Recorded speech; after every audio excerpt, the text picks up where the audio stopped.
Hey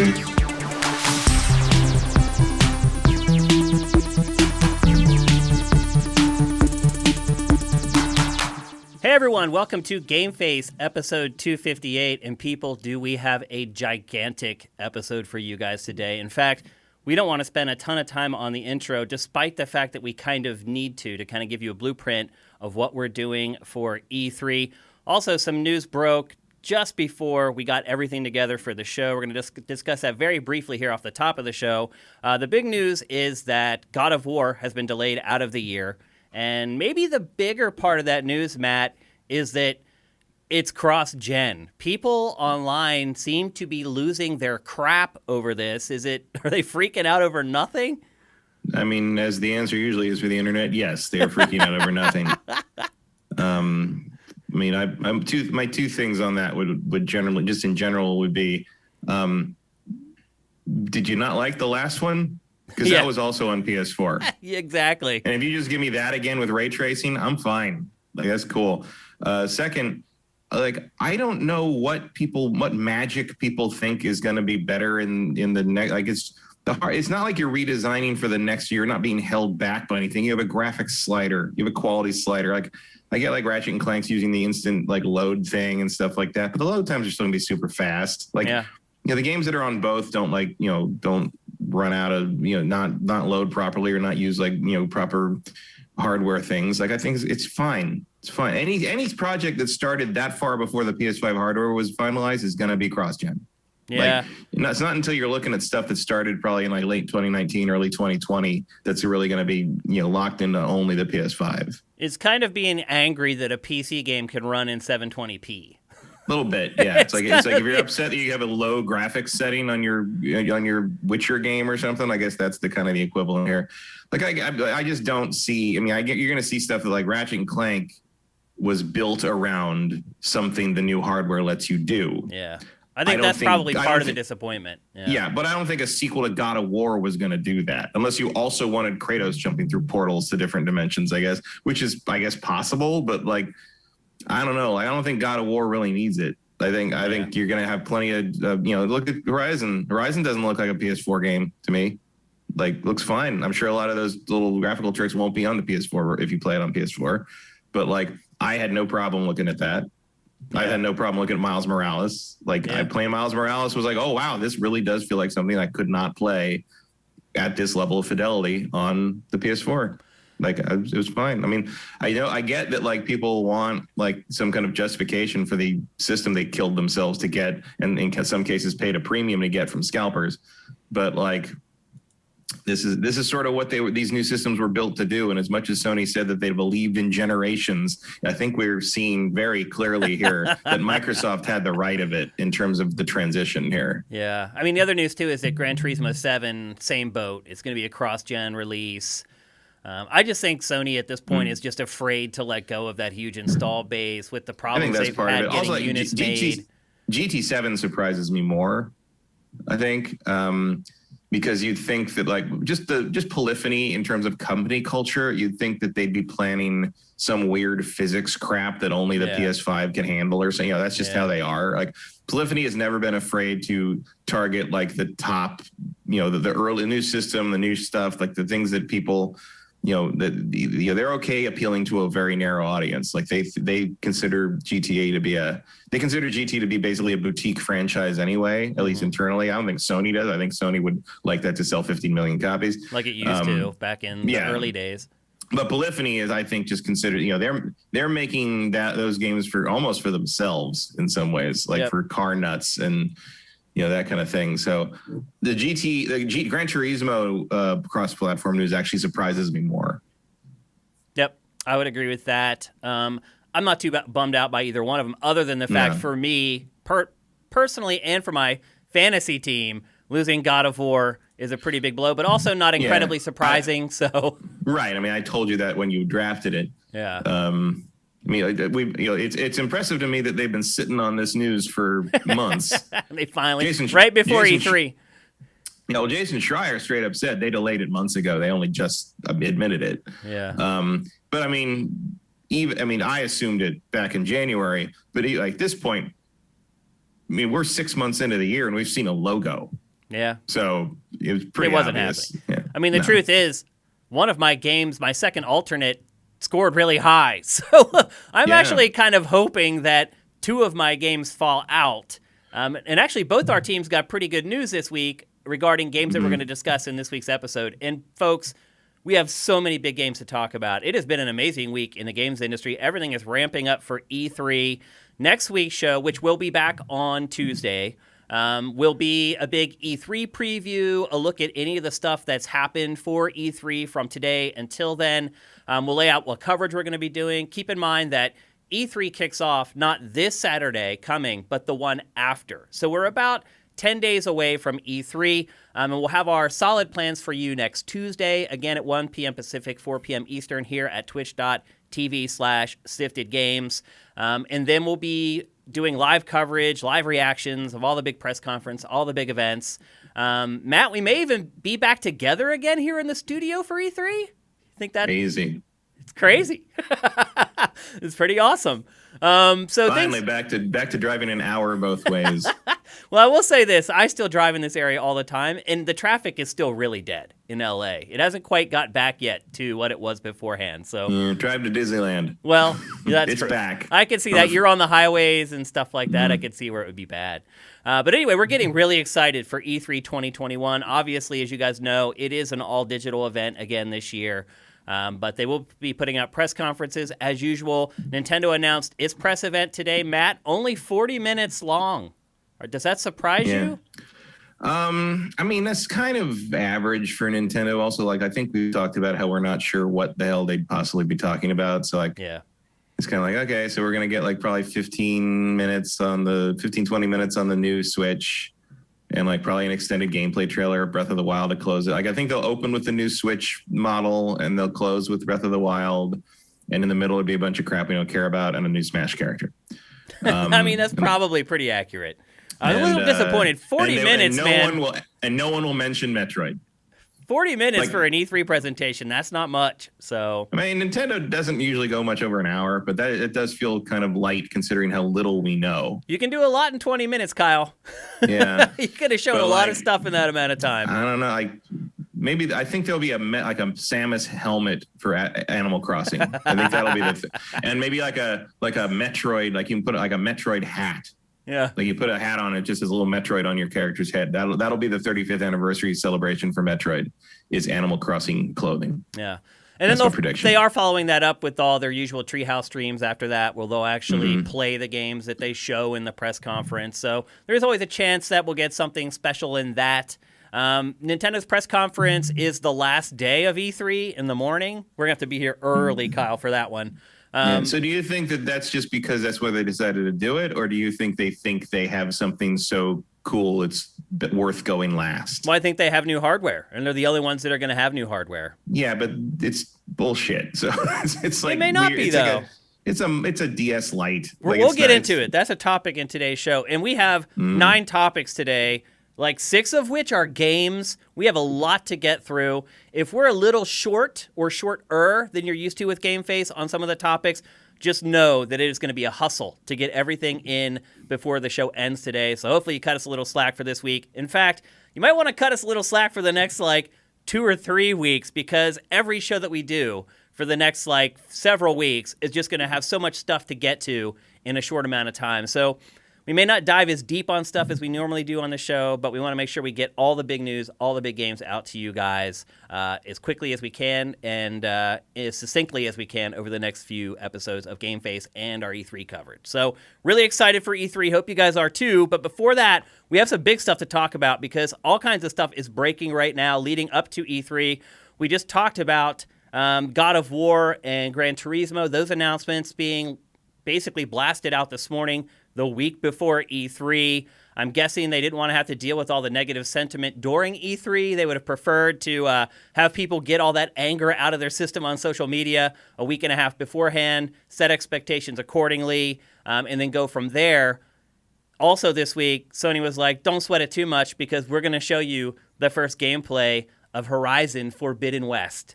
And they did show us a nice chunk of gameplay, Matt. 14 minutes of raw footage. It's basically a developer walkthrough, although they showed the gameplay raw first, and then at the end, a developer came in and kind of walked you through all the stuff that they showed in the actual gameplay.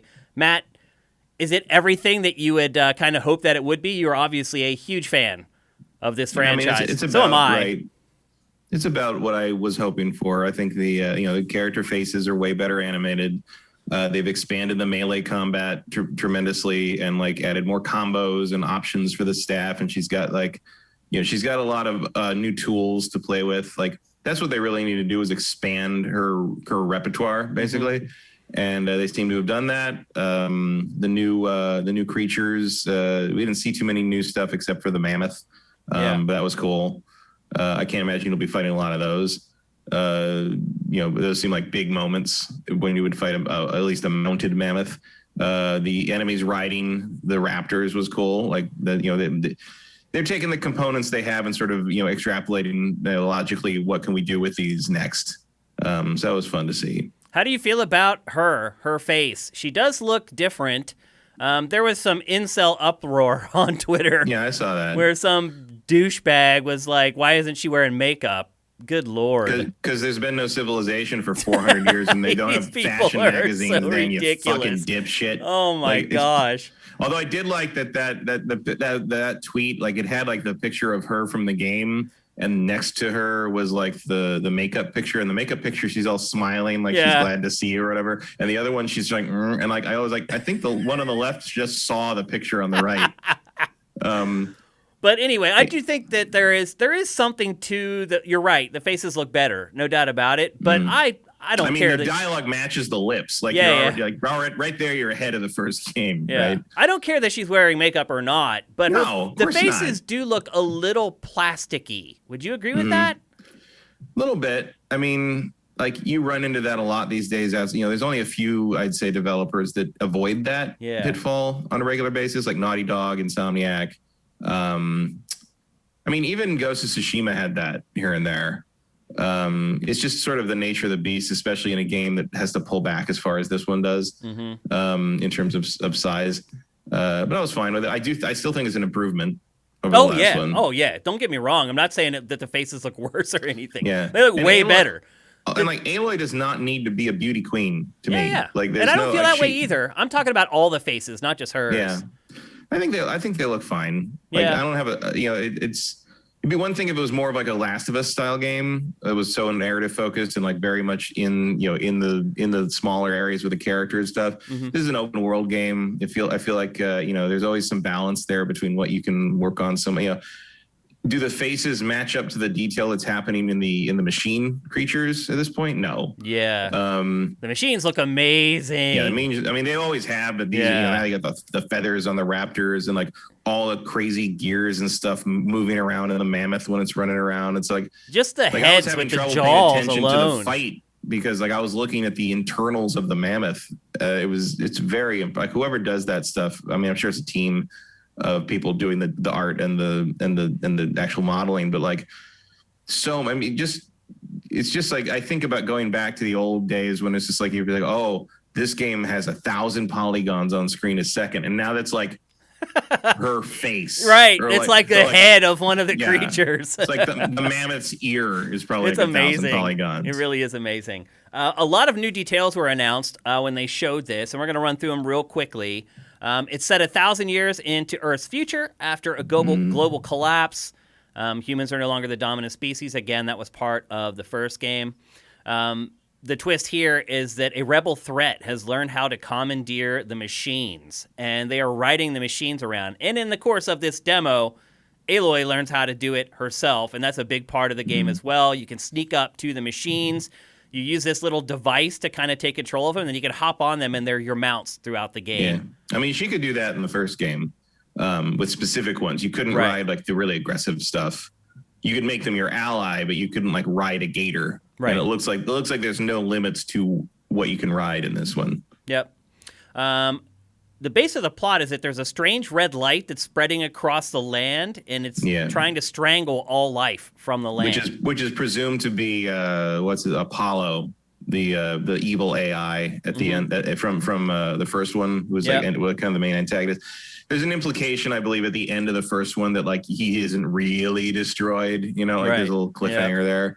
So it's hard to kill an AI, especially with sticks. Yeah. It's it's like they can download themselves other places, and certainly in this case, it seems like you're going to basically California. Well, the demo, they said this is set in San Francisco. Yeah. I had no idea, I'll admit. Like, watching this demo, I did not know it was supposed to be set in San Francisco. Well, I don't think they're in San Francisco yet. Oh, I thought they were. No, because like at the end, they get the what's his name? Ruck or whatever. Yeah, the map, I thought it was showing him San Diego. But no, you're saying... the thing is glowing like just north of San Francisco. Oh, I thought that was San Diego. And they're like, I guess that's where we're going. So, gotcha. Okay. So I think they're out of, the first game takes place in like Denver area. And I think they're west of that. But I think the thing they were looking for was like Utah or something. And like, they're like, I guess we got to go all the way west. I mean, it's called Forbidden West, and they are it's living up to the name for sure. And there's been some concept art, I think, that shows the Golden Gate Bridge. Oh, okay. Kind of ruined and stuff. Like, I think you're gonna be seeing a lot of Northern California landmarks. I hope it'd be kind of cool to see some machine stuff crashing through the redwoods or something like that. I think there's a lot of potential there.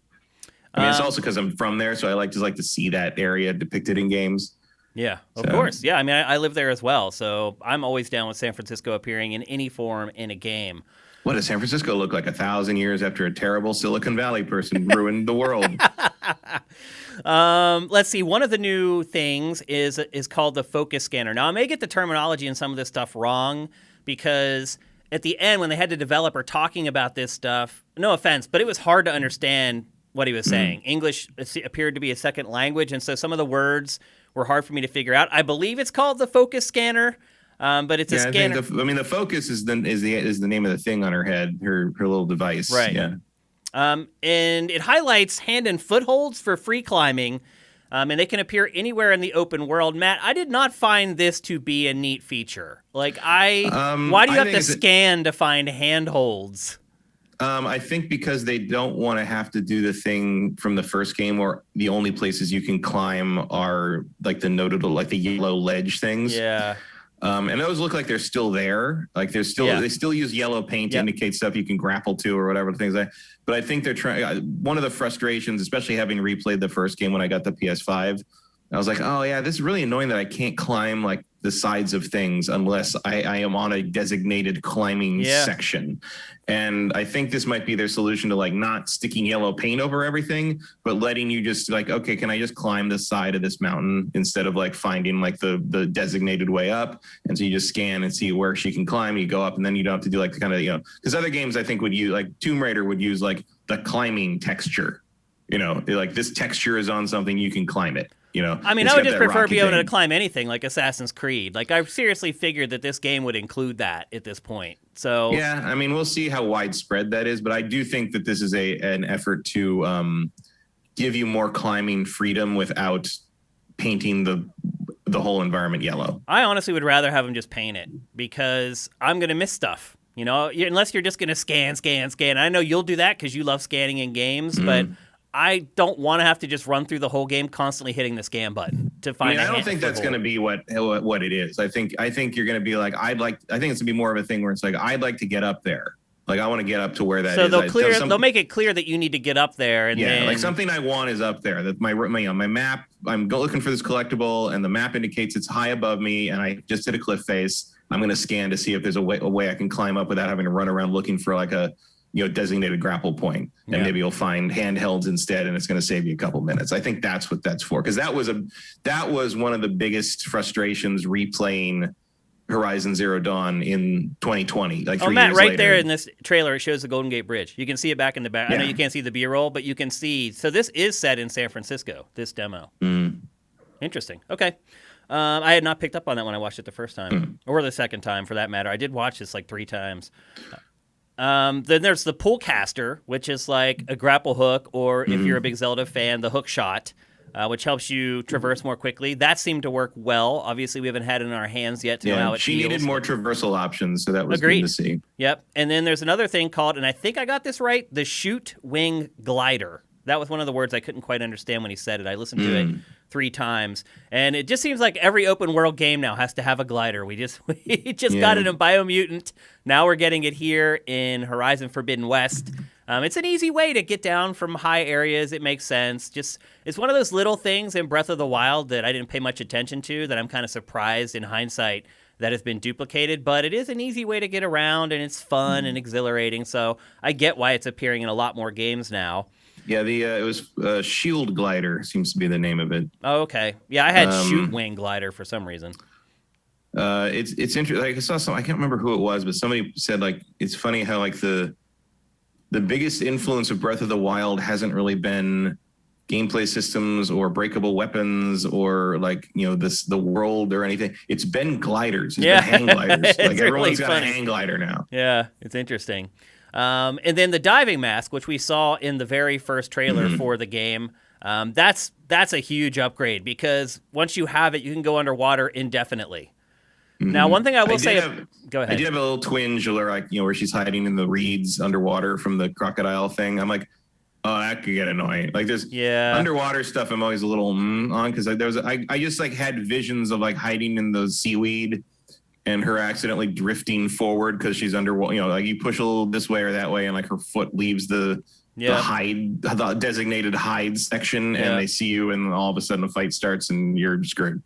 Like I don't know if that's actually going to happen, but in my head, my aversion to underwater stealth popped up. I also didn't like the context sensitive like push swimming where you have to swim through like really fast current, and it's like a little icon. Like I feel like this game, I'm blown away by it. It looks amazing, but it doesn't have as many quality of life upgrades as I expected. Like, I feel like you should just be able to swim faster to get through the current instead of finding some point that you kind of perch on and then push off of, going back to the handhold stuff where you have to scan to find it. Like, it just feels like it's still maybe a step behind some of the other open world games that are out there right now in some ways.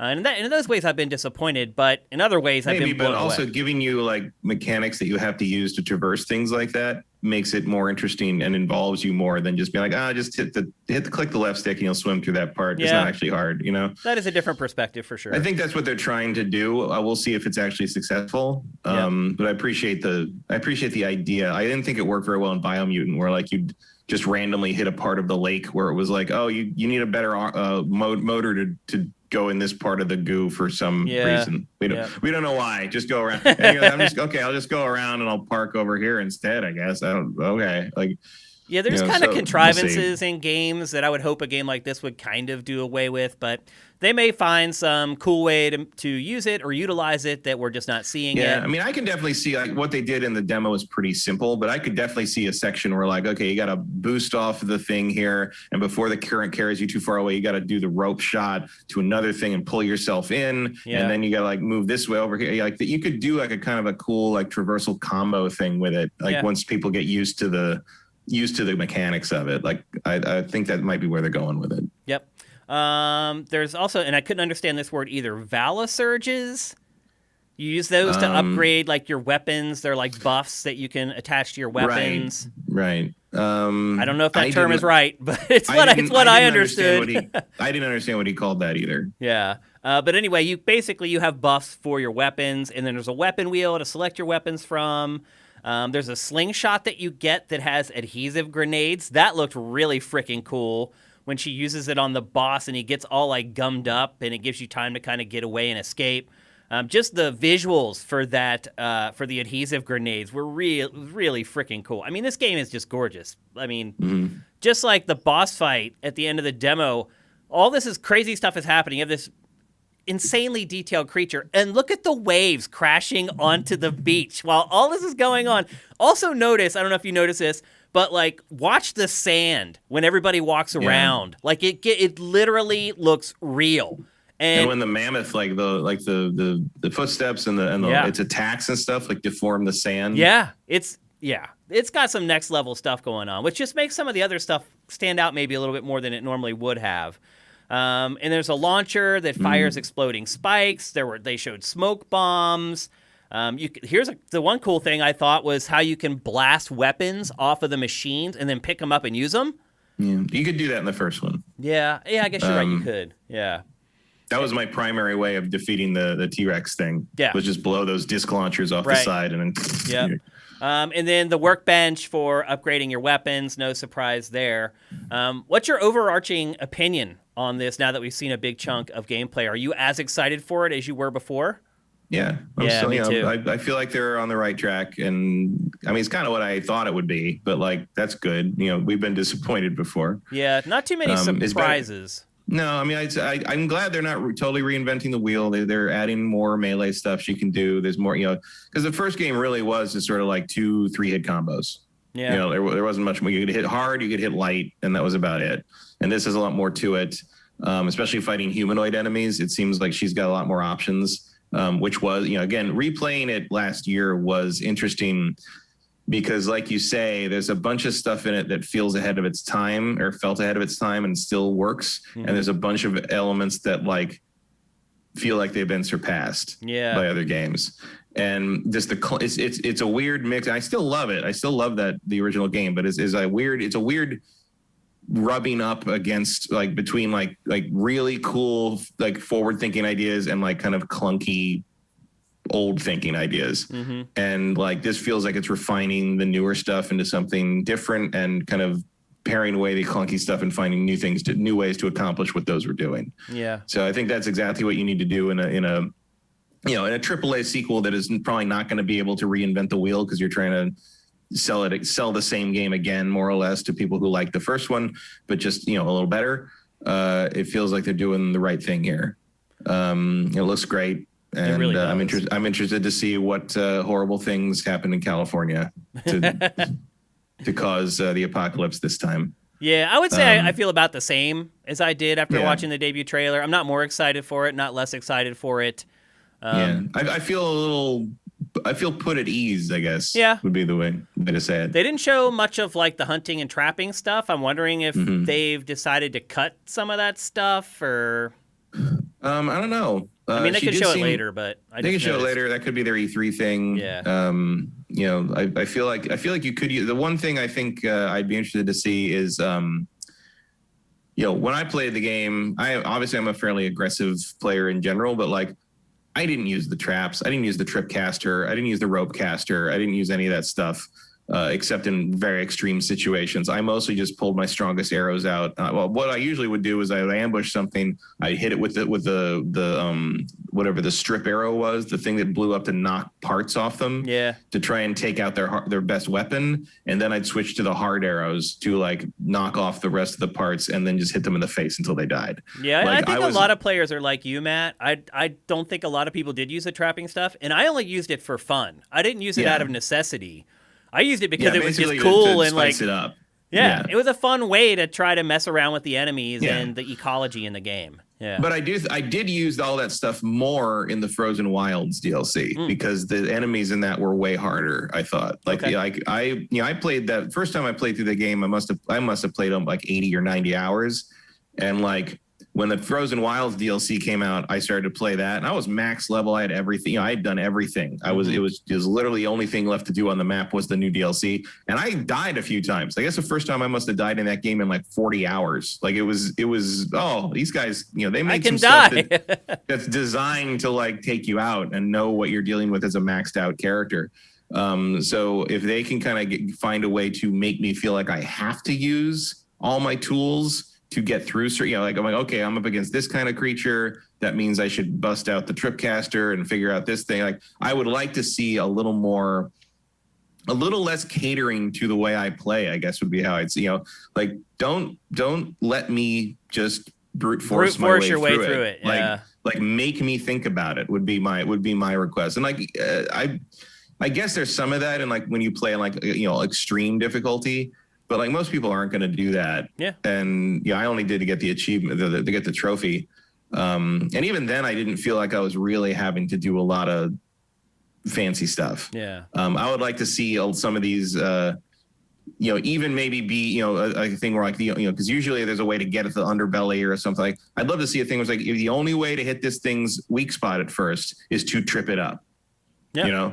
Like, Yeah. they kind of promoted the first game in that way. Like they made it seem like you had to use it. But then eventually you learn like, oh, if I just aim it here, eventually the animation cycle will make it wiggle like this, and I can hit it from the side. I'd love to see like, at the very least, like some way like where a lot of the machine monsters, like you have to use some kind of tactic to trip them up, to open them up. And then once you've sort of got them, opened up a little bit, you can expose more weak points and just sort of tackle them however you want. Yeah. But I'd love to see a little more, forcing me to be a little more tactical about it would be how I'd say it. I agree with that. And then the final note is its release date. So along with the news about God of War and Gran Turismo today, they also mentioned this game and basically said they're trying real hard to get it done for this year, which I would say probably puts it at 60-40 that it's going to come out this year. Yeah, I mean, it sounds like Sony would very much like it to come out this year because with God of War not making it, I think that's their holiday game. Yeah. And they may not have a holiday game if they don't have Horizon. Not that it ever does.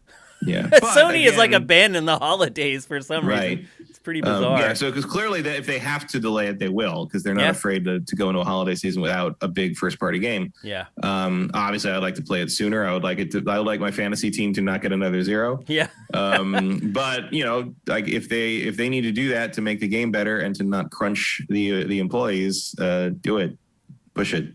Yep. So there you go. That's the latest update on Horizon Forbidden West. As we said, about 60-40 coming out this year. It is a gigantic game. That's a lot to polish, Matt. It could slip, but we'll see. Or they could do what the first one did and just not polish a lot of it. Right. I still loved it, but there's a lot of floating rocks and trees in that game. It wasn't a typical first party PlayStation release for PS4. It was kind of part of a transitional period in that regard. Like it was, where like people other than Naughty Dog and Sony Santa Monica were starting to step up and say, we can make these kinds of things too. Yep. And there were some first steps there, but obviously I loved it at the time. But replaying it now after even something like what Days Gone was, like Days Gone has a visual slickness to it that Horizon doesn't always have, being an older game. Yeah. Do you think we'll see more of it at E3, or do you think this is what they're giving us? I think we'll see some. I don't think we'll see like a big 14-minute chunk like this, but I bet we'll see something, like a new trailer or something. Maybe like a story trailer or something to set the tone a little more. Like a characters trailer where they show the cast of the game, something like that. But anyway, I'm more than happy to get a chunk of this game right now. I really enjoyed it. Again, I watched it like 3 times. I watched it on my computer monitor. Then I went out and watched it on my 4K TV to watch it in 4K. It was quite an event at the Satterfield House. I was very excited for this game, and hopefully you guys are too. And hopefully it does make it out this year. So moving on, as they say, the gaming gods giveth, the gaming gods taketh away. I lost God of War on my fantasy team for this year. However, just prior to that, I was given a game that I did not think was going to come out this year. And that game is Dying Light 2. It now has a subtitle, Stay Human, and that actually does tie into some elements of the actual game. Right now, it has a December 7th release date, Matt. Very tenuous. Like, a date that will live in infamy. Yeah, I'm still not sure that this game's going to make it this year. I would have felt a lot better if the date they gave was like October or November.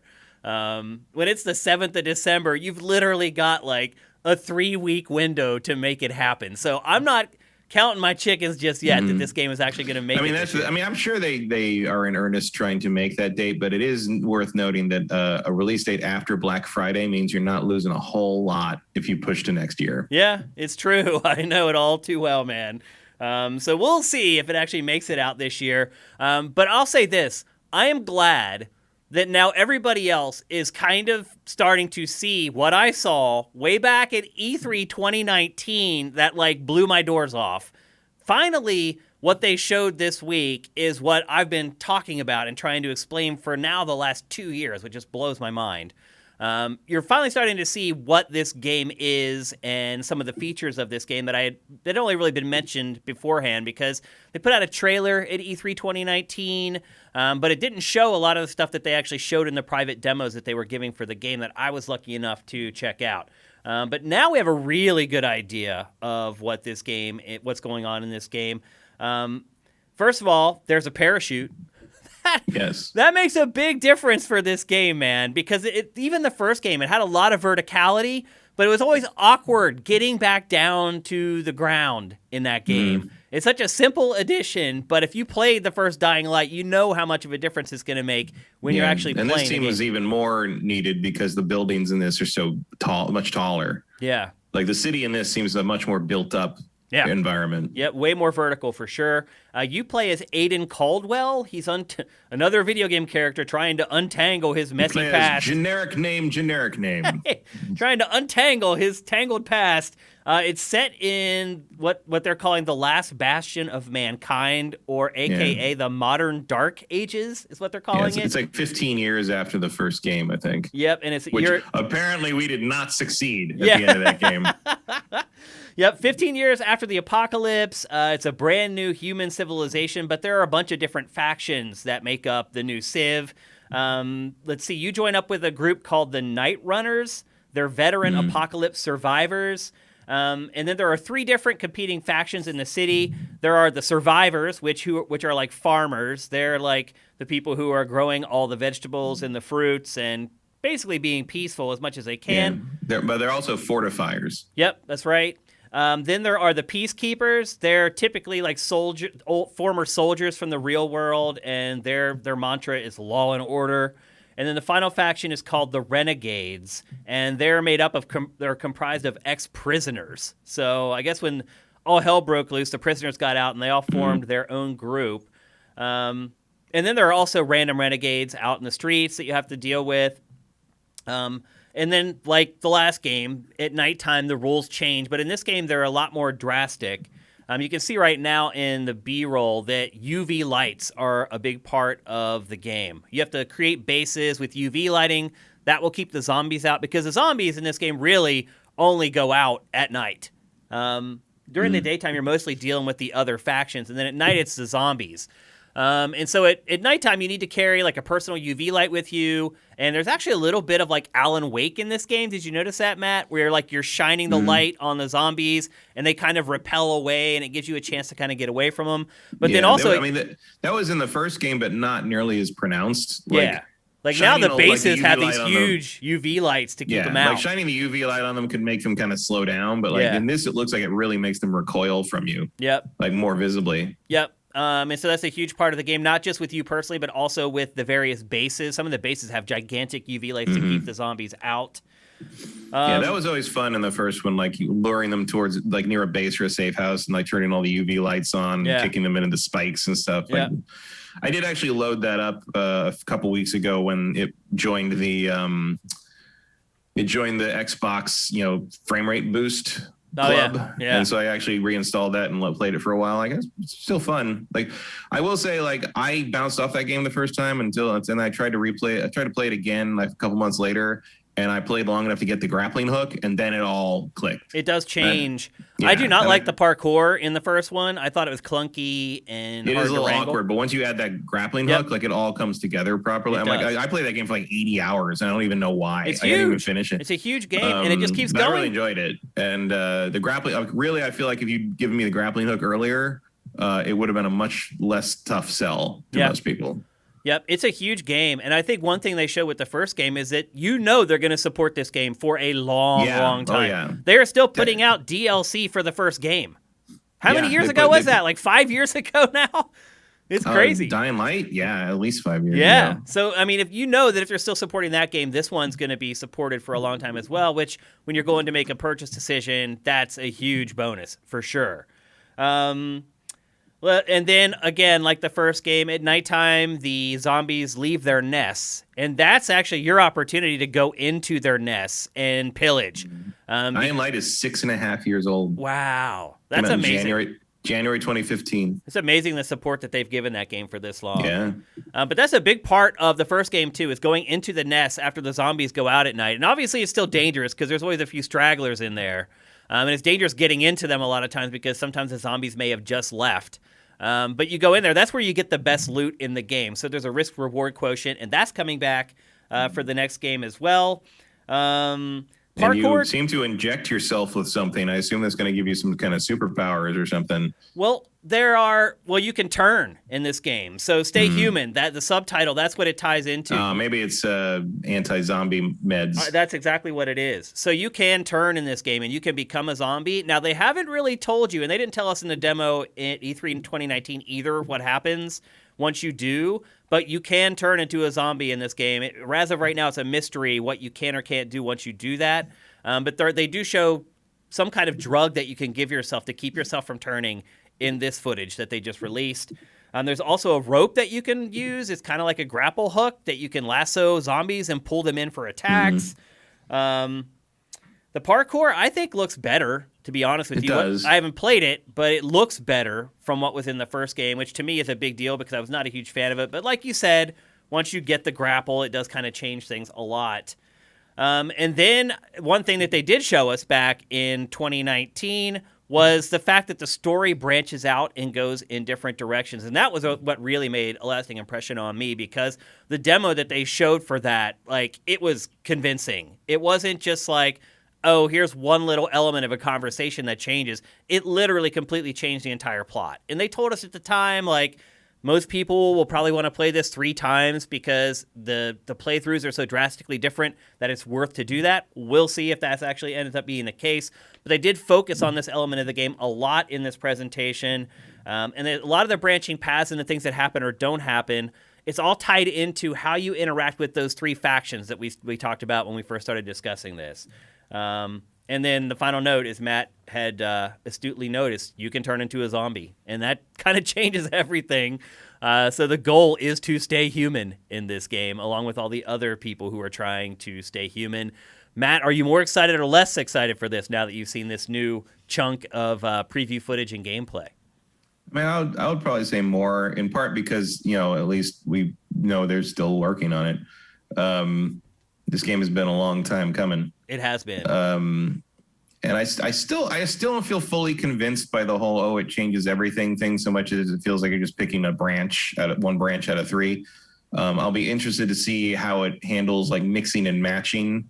Like if I want like this location to be a survivor location because I want it fortified and I want food here, and then like this other place, I'm like, oh, this is like kind of a hot zone. I think the peacekeepers would be good here because they'll just fight things all the time and keep it off my back. Like if it's that kind of thing, like I'm into that. I highly doubt it, Matt. No. I really don't think it's going to happen. No. And I don't have any insider information or anything. I do have what they talked about in 2019. But they didn't go into a lot of detail other than showing us kind of 2 different scenes and how they could play out differently based upon prior decisions that you had made. I just feel like that gets really, really complicated. My guess is they're going to force you to ally with one of the groups and, like you said, set you off on that branch. And then if you want to play it again, you can ally with another one of the factions. Yeah, I mean, I imagine that like the factions will have opinions of each other, and like which like imagine like doing stuff for the renegades will piss off the survivors because the renegades probably harass the survivors all the time. Yeah, the peacekeepers probably hate the renegades, or the renegades probably hate the peacekeepers because they're the cops to them. Yeah, that kind of thing. Like peacekeepers probably hate the survivors and the renegades because one's the prisoners and the others are people that refuse to obey the law and join them. Right. Like so, I'm sure like what you do for another faction will alienate the other faction, kind of Fallout style. Yeah, so mixing and matching them, I don't think is going to work. It would also make the game so complicated to develop. Like, it may never come out if that were the case. Maybe someday we'll get a game like that. I don't think this is it, though. Still, though, having 3 different branching paths that you can go down throughout the course of playing the campaign, that's pretty damn good. We don't get that much these days. The other question is, like, how long and how big is it? Because I would certainly not want to play Dying Light 1 3 times. Right, yeah. And look, there are some elements that are going to be the same, no matter what you do in each of your playthroughs, for sure. You're still probably going to unlock stuff in the same order and all that kind of stuff. So there will be some sort of hangovers. And I wonder if there'll be like specific upgrades you can only get for one faction. Right. Like I would guess that like you'll get more survival items and kind of crafting stuff from the survivors, and you'll get more like weaponry and armor from the peacekeepers. And I don't know what I guess the renegades would probably give you like more money, maybe supplies or something. Like, I don't know. Not sure what the Renegades do. Maybe with the Renegades, you learn to pick people's pockets or something. I don't know.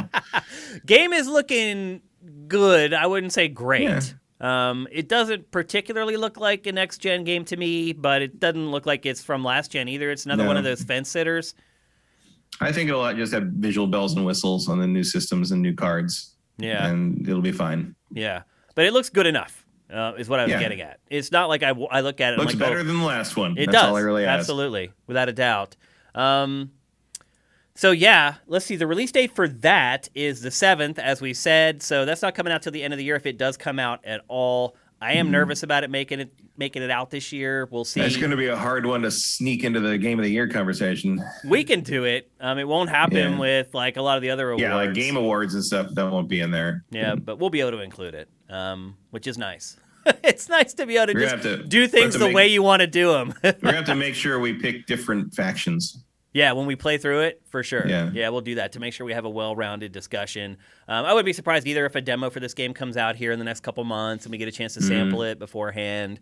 But it is rounding into shape. It looks pretty darn good and pretty darn compelling. That would be a compelling demo where you get to make like one decision and then you can play it again and see what would be different if you did it differently that like is noticeable. Like basically what they showed us at E3 2019. Yeah, like that would be a pretty good convincing tool. Good way to sell it for sure.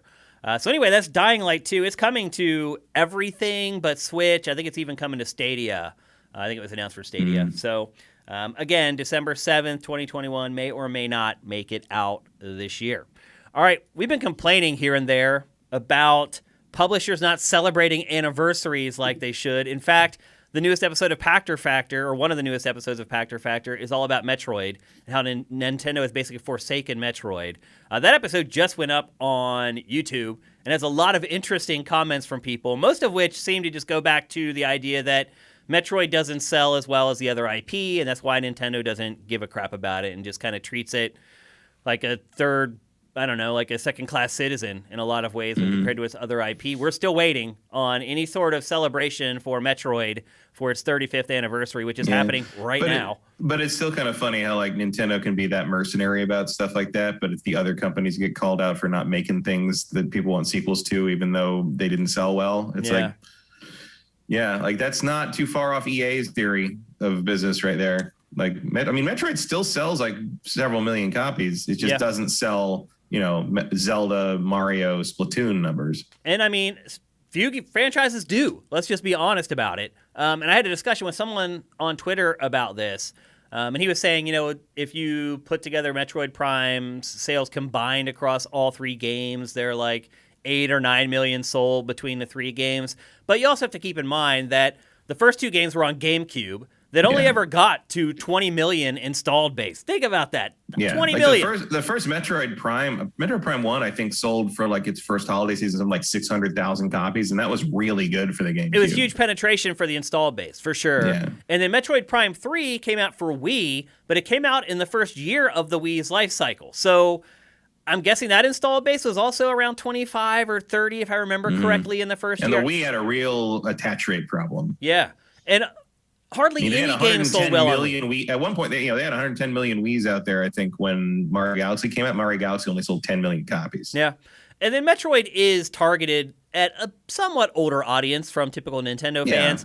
All those people who played the Prime games back on GameCube and the Wii, they're all older now, and they're looking for games like that. So I don't necessarily think that what's happened with Metroid in the past is going to parlay into sales of Metroid Prime 4. I just don't. So we'll see. We'll see how that plays out. But one publisher that is not shying away from celebrating one of its biggest IP is Sega.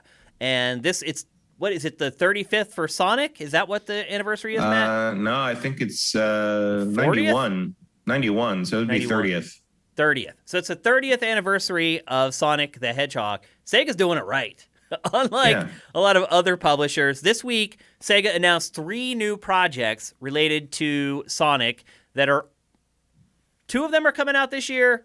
One of them probably coming out next year. At least they're saying 2022. Yeah. The biggest one that I think most people are going to care about is a brand new 3D Sonic was announced. They haven't called it Sonic Adventure or anything. It's just Sonic 2022 right now. And the teaser is literally like 18 seconds long. They didn't. You don't even really see him. Yeah, you see his feet, Yeah, And then he did, however, he looked a little like the young Sonic from the movie, though. I feel like this is going to be rooted in the movie somehow. what is the logo that appears at the end? So he I wasn't sure what that was. yeah, he 'Cause then like it flies becomes through the woods, and then the trail that he Yeah. leaves turns into some kind of a logo. I didn't know what that was. I was like, huh? Yeah, I'm not sure what that was. Maybe someone in chat knows. I what it don't is. know deep Sonic lore. Yeah. Wow, chat's rocking today. You guys are chatting it up. If anyone knows what that logo is, let us know, and we'll get it into the show. But so they showed 18 seconds of it. The rumors have been floating around since this was debuted that it's going to be Breath of the Wild for Sonic. It's going to be like an open world Sonic game. How does that work, Matt? My theory would be that it doesn't. Yeah. It is interesting to see how much of this presentation was so strongly Nintendo Direct influenced. Yeah. Like right down to the playful banter between the game company executives kind of thing. Following the blueprint. Yeah, I mean a blueprint. Yeah. I mean it works for Nintendo. I don't know how well it's going to translate here, but like they did at least have a bunch of stuff to show. Yeah. I will say if I go to a hospital and the staff is dressed like the Sonic characters, I am turning around and leaving. Like I am not being treated by anyone dressed as Tails. Yeah. It's not going to happen. I mean, one thing about an open world Sonic game is you wouldn't need mounts, and you probably wouldn't need as many fast travel points. Yeah, I mean, you would definitely be able, and you could definitely do fast travel with like some kind of Emerald teleport or something. Chaos control your way over there. I just don't know how he works in an open world game. Like he works in like a very controlled environment. Mm-hmm. It seems like the more agency you give to players in Sonic games, the worse it turns out. I mean, I don't know. Like I think the Sonic Adventure model works in terms of a kind of a more open overworld, and then you go into specific levels and do like very handcrafted things. I feel like that is a model that more or less figured itself out by Sonic Adventure 2. Certainly they learned some things, like they don't make you fish for a sixth of the game in the second one. Yeah. They added Shadow, so you had double the Sonic style levels. Like I don't hate that idea. I don't know, but at the same time, like one of the other things they announced was the one thing that's coming this year is Sonic Colors Ultimate. Yep. Which is a remake of Sonic Colors from the Wii, which is great because Sonic Colors is like the other good Sonic game of this century. Basically, for me, it's this and Sonic Generations are the two good ones after Sonic Adventure 2.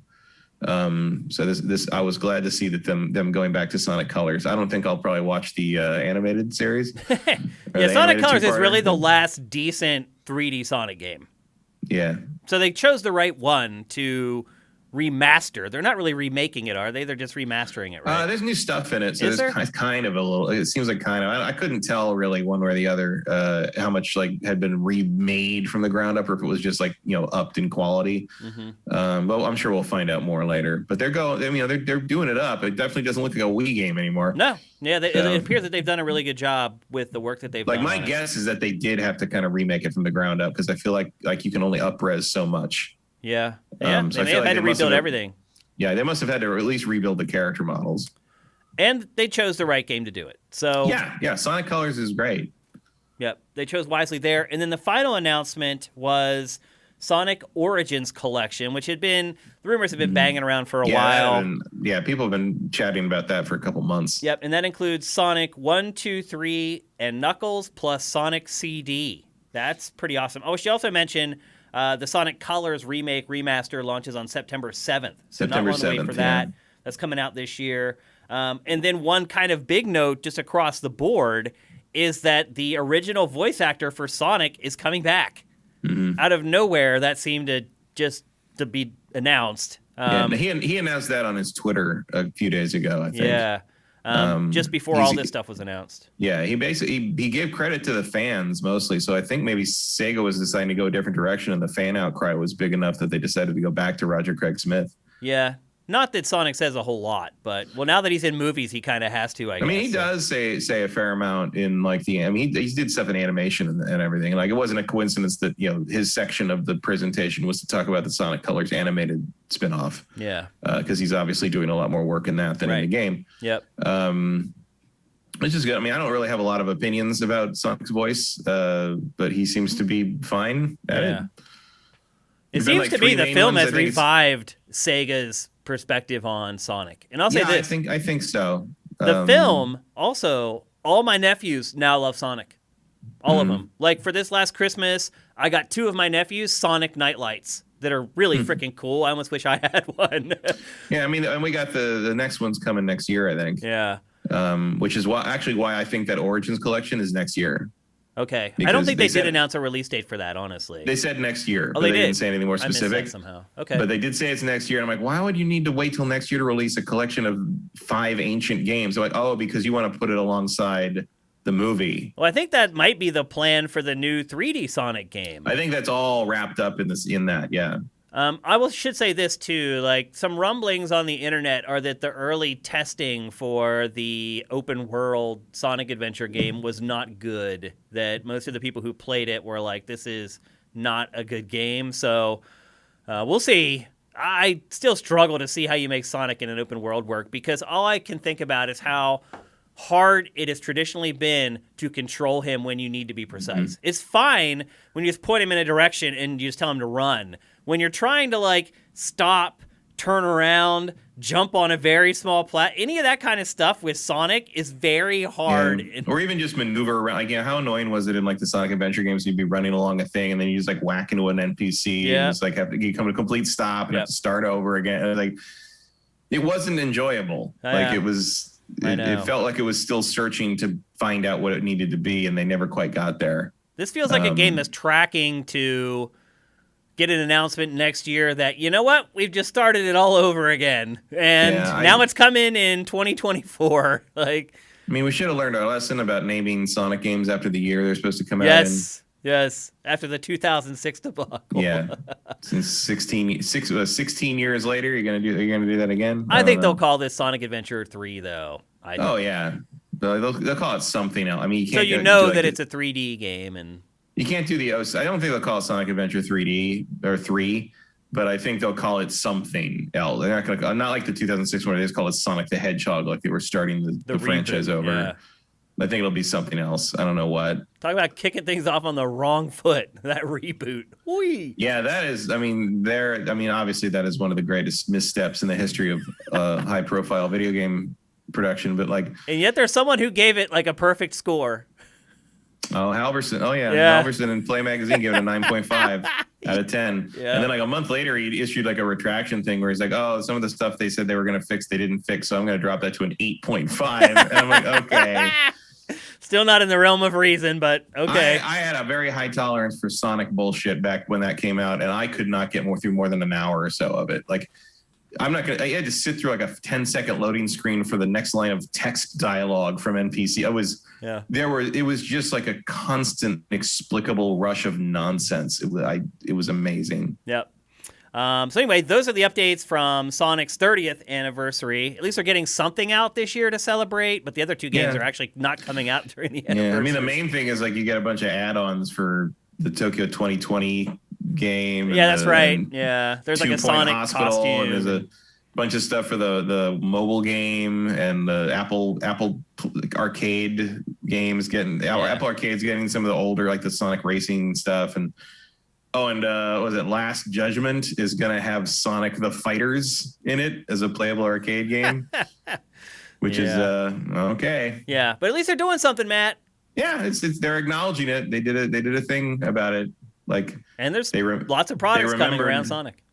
They remembered that. I mean, if Samus had a hit movie last year, that probably would have helped. I admit, but whatever. Yep, it is what it is. And then, as you said, another film supposedly coming next year, provided production didn't get gummed up from COVID or whatever. I mean, they're shooting it now. Like, you've been set photos and stuff, and they've seen Knuckles and Tails and hints that Chaos Emeralds are involved. It looks like they're doing the Sonic thing. Yeah. Like they're can't show you any trailers for that because we will get copyright strikes. Yeah. So unfortunately, But we'll see. They're doing it. They're doing a real anniversary celebration for Sonic, and they should, because like it or not, he is still one of Sega's biggest IP. Oh yeah, so, and I do think that of Nintendo's properties, Metroid has one of the best movie potentials. Agreed. Yeah. You could do a really cool Metroid movie. Yeah, but they'll do something that makes no sense at all, like Mario, before they ever do Metroid. Oh, they already tried that. Well, yeah. Like, they'll try that again, though, before they do a Metroid movie. I guarantee. Oh, they are. They're doing that. Was it the people? I think Illuminations is doing the Mario movie, the CG Mario movie. Yeah. The Minions people. Right. Yeah. Which is why the Nintendo stuff is at the Universal Studios theme parks. It's better than live action. I'll say that. Like, yeah, they need to go the animated route with Mario. Although you dig up that YouTube series, What Happened, with Matt McMuscles. He has a really good episode on the Super Mario Brothers movie. If you look that up, okay. It's a long and winding journey, that film. Okay, let's move on. We're going to talk next about the Switch Pro. We mentioned a little earlier in the show when we were talking about Nintendo's E3 press event that's coming up on the 15th, and it's only 40 minutes long. This week, Bloomberg just poured more gas on the fire, and not only is an upgraded Switch coming, Bloomberg is saying it's coming like real soon, like could release in like early September soon.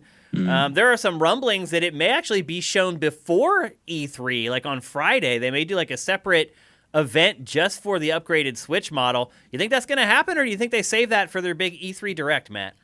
I mean, I don't think this thing's going to be all that impressive. I think it's going to be a slight upgrade in the way of, where they do like the new 3DS kind of thing. I don't think it's nothing that's going to set the world on fire. It's going to be good for people who don't have one already, or like are thinking, or maybe like someone like me, if it runs stuff better in dock mode, would be tempting. But like, that's what they're saying. Is it running in dock mode? It'll be running in 4K. Right, but it's not okay. But it's not like, I do not expect this to. It's not like you're getting the Xbox Series X version of the Switch here. Like this, despite what I've seen some people speculating that like the new tech in it is going to make it just as powerful as a PS5. Like that's complete nonsense. Oh no way. Like I don't think anyone really legitimately expects that. There's a bunch of people that do, and they are going to be very disappointed. They're saying it's going to have USB-C ports, and I think, did the Bloomberg article say that that's how they're going to send the 4K signal to the TV or something? That's an interesting trick, because I don't have a USB-C port on my 4K TV. Yeah, I don't either. Yeah, I may have that wrong, actually. That may not be the case. But I thought they were doing something different with USB-C. I mean, the current Switch has USB-C. It does, but I think they're doing something different with it on this new model. I should have written it down, but I have 5 pages of notes for today's episode, and apparently that wasn't enough for all the topics that we're discussing.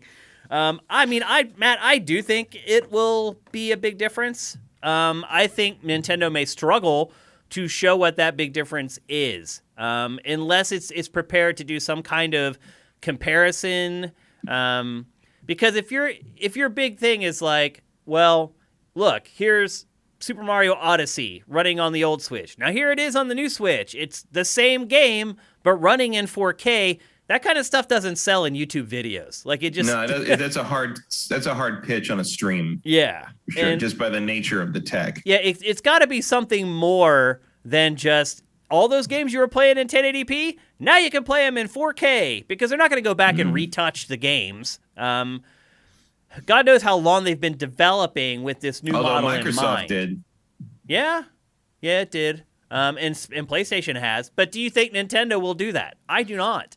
No, probably it would be out of character. Yeah, for them to actually put money and time and effort into these things. I mean, we've seen what the Super Nintendo and NES, Nintendo Switch Online stuff turned into. Now, do I think that maybe Metroid Prime 4 has been developed from the beginning with 4K in mind? I could believe that. Maybe. They restarted it late enough. Right. Do I believe that maybe they show the first trailer for Metroid Prime 4 to promote the new Switch? Maybe. I think that could absolutely happen. Seems optimistic, but I guess they haven't mentioned that game in a very long time. But it would be a great gateway to get people on board with the new Switch, particularly the core, who they're going to need to adopt this early. Because Matt, you still can't buy a GPU, you still can't buy a PS5, you still can't buy an Xbox Series console. Now, look, Switch does use components that aren't as in demand as a lot of other parts that are used in other platforms, and I'm guessing the new Switch will probably follow in that vein as well. That might help them a little, but my guess is, best case scenario, if it does come out this year, you'll be lucky if there are 2 million units out by the end of the year. Like, I struggle to see them filling the retail channels with tons of Switch Pros. I just do. And I think it's going to be hard to find, and I think you're going to have to rely on the otaku to be dedicated enough to get them and then go out and be evangelize the new hardware to get other people on board with it. Meanwhile, you have to realize that the old Switch model, which I'm guessing will be discontinued, is going to sell like crazy over the holiday. They're going to sell, another 10 million over the next, the last 3 months of the year. So you're going to have 10 million people buying this old hardware while this new hardware is actually available. It's crazy. It'll be interesting to see how Nintendo handles all this stuff. And again, if they have a killer app to convince people to not buy the old Switch and buy the new Switch instead, or try to buy the new Switch instead. And you're talking about Christmas. I don't think they're going to do a thing like with the new 3DS where stuff only works on the new Switch. Not yeah, yet. Me either. That would be suicide. Yeah. I definitely agree that that's the case. And then the other question becomes, does the Switch Lite stay the same? Or do they bump up, do they release a new Switch Lite model that is a little more powerful than... Yeah, my guess would be that the Switch Lite stays the same and this new thing replaces the Switch. Yep, that would be my guess too. To them, they're probably like, you know what? Maybe they put the new screen on the Switch Lite. Yeah, I could see eventually like a Switch Lite XD or something kind of thing. Where it gets the OLED. Maybe it just replaces the screen and don't call it anything new or something, or change the color to differentiate or something. I don't know. But like most of what the improvements they're talking about for this new model seem to really lean on docked mode. Yep. I feel like the Switch Lite already does its job pretty well. Yeah, for sure. So what happens in Q4, Matt, if people can't find a PS5, they can't find an Xbox Series X? I'm guessing they'll be able to find an S no problem by the holidays. And you can't find the new Switch. What happens? Does the old Switch dominate the holiday season? I don't think so. No? Most people have one already. I think you just wait, or you pay secondary market prices. There's no substitute there. There's, if you want a PS5, you're not going to settle for a Switch. Especially not now. If the Switch was also new, only a year old, that might be different. But we also have to see what their holiday lineup looks like. Right now, it's just a giant blank space. Yeah. So I don't believe for 1 second Breath of the Wild 2 is going to make it this year. Because imagine if we already know God of War is not going to make it. Imagine if Horizon Forbidden West doesn't make it for Q4, and there's no overwhelming reason to try to kill yourself trying to score a PS5. Does that turn everybody towards the new Switch? And suddenly, could this turn the tide on what's happening with PS5 right now? Where as soon as okay. No. I don't know. I think Switch already has the momentum, and I don't think PS5 and Switch really interfere with each other in that regard much. Yeah, I'd agree. PS5 sales being on fire for what they are, as soon as they can put the units out, has not slowed Switch sales. Switch sales have not diminished demand for PS5. I think they're independent things. If any of them has to worry about somebody not wanting to double dip on something, it's got to be Microsoft. I am starting to worry, though, because if you look at the PlayStation 5, it kind of front-loaded a lot of the exclusives for the console to the launch period, and then we're counting on stuff like Horizon and God of War to kind of fill in those gaps. Obviously, we're getting Ratchet here shortly, which is going to be a huge, huge release for PlayStation 5. But after that, if you don't have a big Q4 game, I don't know. I do, because if you haven't gotten a PS5 yet, you still haven't played any of those games. Yeah. So, the demand for this thing has not cooled, even though, frankly, the spring has not been that impressive outside of Returnal. People want this thing, and now it's got the desirability of this thing no one's been able to get their hands on for half a year. Yeah. So I think that'll carry it easily through the end of the year, even if the only thing you're really going to be playing on is Call of Duty and whatever Ubisoft's putting out. sometimes that's all people want anyway, you know. No Assassin's Creed this year, though, right? No, I don't know what I mean, I guess Far Cry is Ubi's big thing this year. Which okay, fine. Yeah.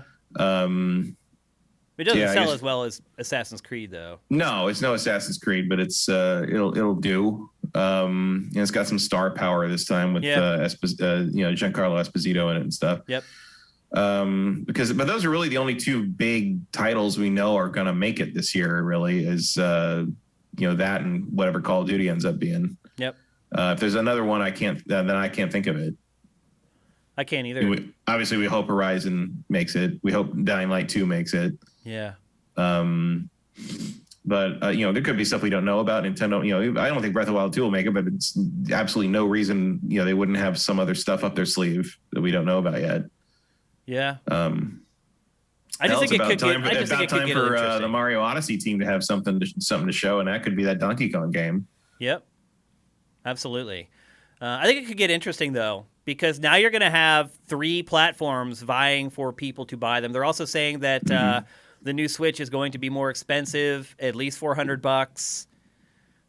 It would be wise for them to sell them for less than the PS5, in my opinion. Yeah, probably. $100 more for a PS5 becomes a very different proposition if a PS5 is available. Yep. That's basically the thing there. Yeah, that's the X factor for sure. But as we know, that may not be a problem, if things continue the way they have been. Yeah. Yep. I don't know. Maybe by the end of the year, the component shortage isn't as bad as it's been, and they can make more PS5s and more Xbox Series consoles. We'll see. Of course, we all know that the actual dominant force of this holiday season is going to be Grand Theft Auto 5. Yeah. Well, yeah, it'll be the software that sells the most for sure. Everyone who gets a next-gen console is probably going to buy. Which is not on Switch. Yeah, that's true. Yep, they haven't figured out how to stream that game on Switch yet, which they should be trying to figure out. I'm sure they are trying. Yeah, that would be that's their next influx of cash for sure. I mean, if they could get Assassin's Creed Odyssey to stream on it, they should have targeted GTA next, but doesn't appear to be in the cards. Yeah. So, God, looking at the Q4 release thing, there's nothing. I know. Nintendo's got Pokemon, the Diamond and Pearl. You got the Final Fantasy 14 expansion. You got GTA. I honestly wouldn't be surprised if Mario Kart 9 comes out this holiday season. Yeah, Far Cry 6, Back for Blood, and that's about it. I guess Ghostwire Tokyo, if you want to call that a big release. I don't know about that. But, Mario Kart is Nintendo's best-selling franchise. And it has milked Mario Kart 8 as much as it possibly can. There has been plenty of time for that team to create a new Mario Kart game. I would not be surprised if we see it in the Nintendo Direct for E3 and it comes out for this holiday. We'll see. I think it's a pretty safe bet, to be honest with you, though.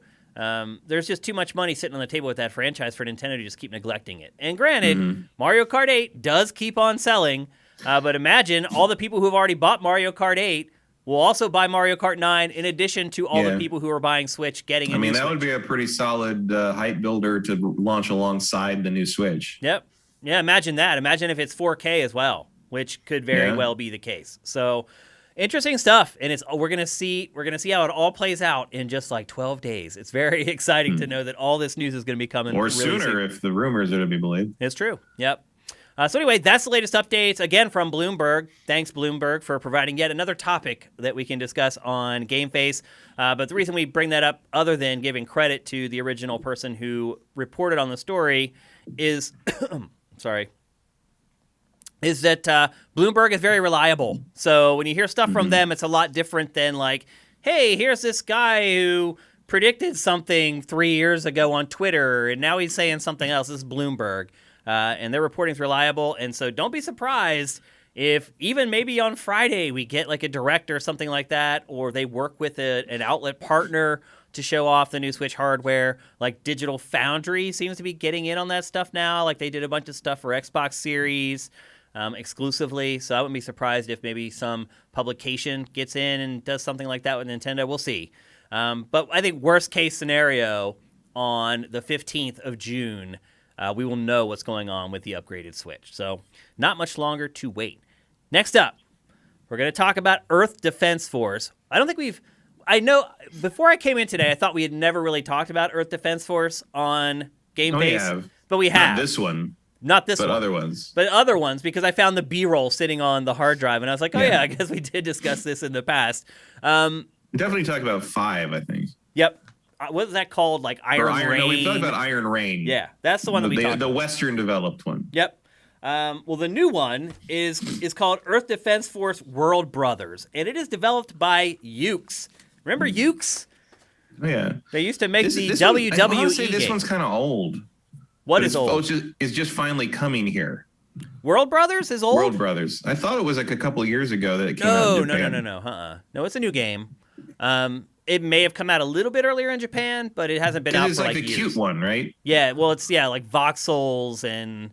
Yes, it's a complete departure for the Earth, which is a big reason why we're talking about it, because I think a lot of people... It came out in December in Japan. It's not that... It just feels long ago because the world is weird. Yep. Time is hard to gauge anymore, that's for sure.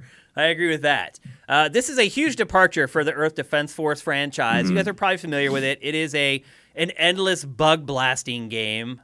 You play as the humans defending Earth against an invasion of insect aliens from some other dimension.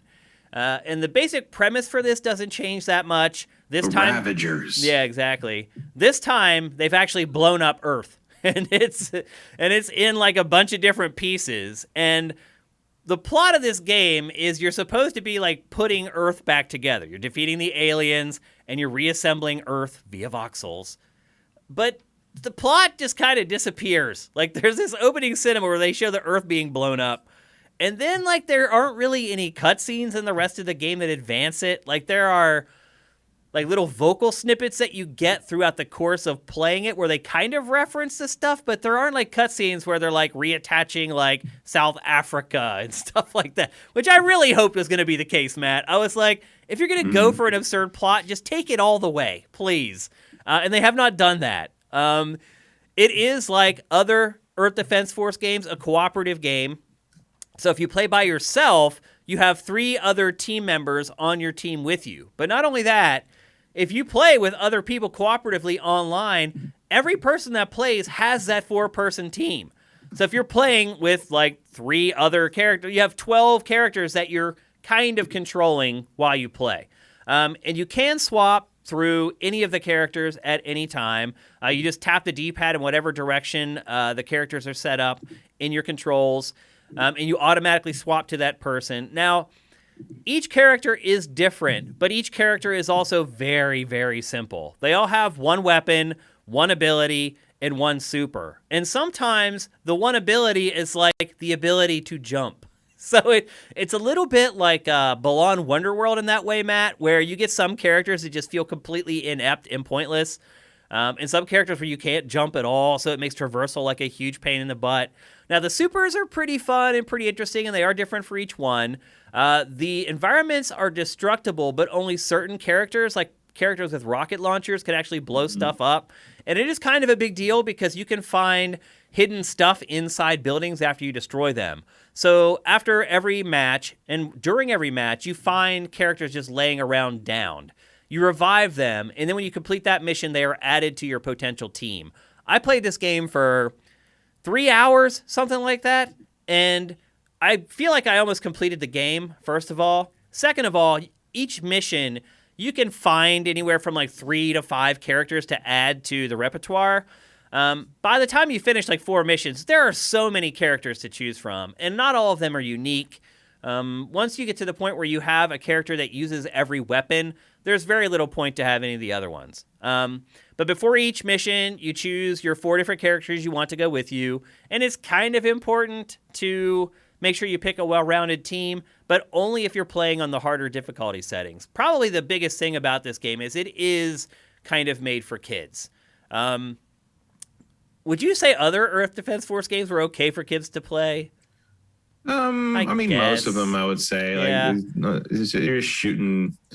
you're shooting bugs, and I guess like little, like green blood comes out of them or whatever. But like most of it's just like, they bounce. They don't even. There's no gore when they die. Outside of like Iron Rain has a lot more blood in it. But like the normal ones, like just You kill the corpse just bounces around like a ball. Like really, it's just chaos.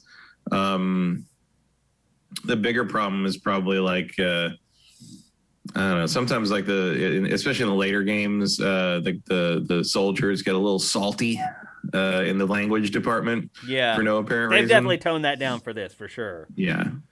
And there are no, 5. I've never found them to be like, hard M ratings or anything. No. But like if you have like a 6-year-old kid, like there's a couple of those releases where I may have thought twice about letting them play. Maybe. I mean, I would have loved it as a 6-year-old, but I watched those stupid, I watched the 50 sci-fi movies that this game is based on all the time. I was like, oh, them, except I can shoot them. Awesome. Yeah. I'd have been into it. Yeah, you got to make a decision on a child by child basis. Yeah, for sure. But I would feel my friend has a nephew who he loves like lots of old cartoons and stuff, but he thinks Wolverine is too scary. Oh, okay. He's afraid of Wolverine. Well, I would recommend this to all kids. There's nothing in this game that's offensive or violent or controversial. It's just EDF with voxels. That's pretty much what you get with four-player co-op. You can also play Earth locally. Minecraft Force. Yeah. You can also play locally on Switch, local multiplayer. If you don't have Nintendo Online and you just want to play along with your kids, you can do that. I do feel like the game has lost a little bit of its charm. I don't know if that's Ukes or D3 mandating to Ukes to change certain things about it, but I didn't find myself laughing at this game as much as I do most EDF games. And look, a lot of the time, it's unintentional comedy because these games typically have been from really bad developers and they're just kind of, I don't know, it feels like they're snapped together with like Elmer's glue and paper mache. I think most of them are all from Sandlot, which is, they do a certain, they also did Robot Alchemic Drive. Yep. And a robot did kill grandma. Yeah, that's right. So like, they're using the dubbing from, the English dubbing from Japan a lot of the time. So it's just a little, but this is, Ukes also did Iron Rain. It did. So, which was supposed to be the serious one. Right. So maybe they're carrying that forward a little bit. I do miss the weird dialogue where like, you're running around all these like tough old soldiers and in like an ant cave and like somebody just goes, "We're on an exciting underground expedition." It's just like, okay, like what? Sure, why not? Well, you don't get really funny quotes because you can actually tell that they sent it to like a translation company for this game. Yeah, which takes a lot of the fun out of it. It does. And then the other problem too is that they repeat because there's so many characters. They just did not record enough lines for each one. So literally, always some true of these games. Yeah, some of the characters will say the same thing over and over and over. Like literally every like 3 or 4 seconds, they'll say the same thing. You can turn it down, which I ended up doing after a while. I just got completely sick of because I found the team that I wanted to play with also. I was like, okay, I have like a heavy for melee, I have a sniper, I have a machine gun guy, and I have a rocket launcher guy. And once I had those 4 characters, I just walked through the game. Eventually, there are levels where you can get vehicles, but you don't need them. There are 5 different difficulty settings, and if you're an adult who wants to play this game, I highly recommend jacking it all the way up because it is really, really easy. Again, another reason why I would wholeheartedly recommend this for the kids in your family if you're looking for a game that you might enjoy playing with them. Yeah, but like Earth Defense Force 6 is supposed to come out this year. Yeah. So I'll be in Japan, I guess, but maybe who knows when it'll be here. No, next year here. But like, yeah, it seems like, just wait for that. Or like, you can probably pick up like 5 or Iron Rain or something real cheap in the next sale. The other thing about this, Matt, this game is $60. Yeah, the pricing on the Earth Defense Force is really, Iron Rain was like $70 if you bought it with like the bonus stuff. It feels like they're preying on their fans. They know they have a very small, very dedicated group of people that buy the games, and they're going to buy them. So we're not going to get random people to play this or buy it. So let's just jack up the price so we know we're going to make our investment back off our existing fans. Yeah, well, and also like you don't have there's nothing else like this. Yeah. There really isn't, for better or worse. If you want to play Earth Defense Force, you pretty much have to play Earth Defense Force. There is no alternative to this series. Yep. And I'll say this, it does play like every other EDF game. So if you like this stuff, it's not as campy or corny as the other games. I think they spent too much money, to be honest with you. And the game does lose a little bit of its charm because of it. But it's the same stuff. You're shooting lots of ants, and then every once in a while, a random, like, gigantic boss will roll into the battlefield. But it never changes how you fight them. Like, you can just fill them full of bullets or launch enough rockets at them, and they eventually die. There's really no strategy to it. You can get overwhelmed by the insects, but on even up to the next to highest difficulty setting, it's really no problem to just walk your way through this game. I don't know. $60, it's a no-go for me. Even if you have kids and your kid watches a trailer for this game and is like, I want that. Wait. Like, even at $40, I really struggle to tell someone to buy this, even if their kid is, like, begging for it, which they're probably not. But it is Earth Defense Force. It is in voxels. I am a sucker for voxels. But I just think I hate to say it, but I think the poor production values of this franchise are part of what draw me to it. And it's kind of gone here. They've gone a little bit too serious, I think, for my taste. And I would argue probably for the taste of most of the fans of Earth Defense Force as well. But they're still going to buy it no matter what. So, I mean, I'm a fan of Earth Defense Force. I don't think I'm going to buy this. Yeah, I would tell you definitely don't do that at $60. So. There's no way in hell I would. No, $60 is crazy for that. It is crazy. I mean, I didn't like paying that for Iron Rain, and I thought Iron Rain was a pretty high production value game for this series. Yeah. I don't know. I could pick it up in a sale one day, maybe. Also, I just don't like the look of it. I don't like how it looks. Yeah, I mean, it looks like Minecraft, EDF Minecraft for the most part. And there's no building in it either. Yeah, it does nothing for me. So yeah, it is kind of funny, though. Building. It is funny, though, when I see presentation like this, I immediately assume that there should be some way that you can build something in the game. That's what Minecraft has done to my brain. You instantly start trying to stack blocks on each other. Exactly. Yeah, but there's nothing like that. There's no like building your own vehicles or building your own characters or anything like that. You just play the game as it is given to you. So that's it for Earth Defense Force World Brothers. It's available for everything. No, actually, no, it's not. It's PS4, Switch, and PC. I will say this, there are discounts on the game pretty much on every platform right now. Like, you can get the Switch version for $47 right now. You can get the PC version, I think, for even cheaper than that. For some reason, the PS4 version is the only one that isn't on sale. That's a full $60. And then I'm guessing the other two versions eventually will go up to a full $60 as well. So I do not recommend picking it up. I would say $30 might be worth giving it a look. And probably, or maybe, if you have a kid in your family that you're buying Christmas gifts for, this game will probably be about $30 around the holidays. And then I might say, you know what, if you have a niece or a nephew like me who is really young and they're looking for games, or their parents are looking for games for their kids to play that are non-offensive, this is a pretty good choice. It's very easy to understand, very easy to play. So it is probably a good kids game, just not at the $60 price tag that they're asking for it right now. All right, we're going to move on to another game from Japan. This one's much better than Earth Defense Force, though. We're going to talk about cheaper. And cheaper. That's a good point, actually, Matt. It's called Scarlet Nexus. It is Bandai Namco's, really its first next-gen game. It was shown off in all the early promotion, I believe, for Xbox Series X. I don't think it was a big PS5 promotional game. No, yeah, I definitely associate this with Xbox, which is probably why it's got the demo on Xbox. Yep. And Scarlet Nexus is an action RPG, but the very first thing I will say about this game is it is RPG light. There are skill trees that you can build out. There are two different characters that you can play as throughout the game, a male and a female.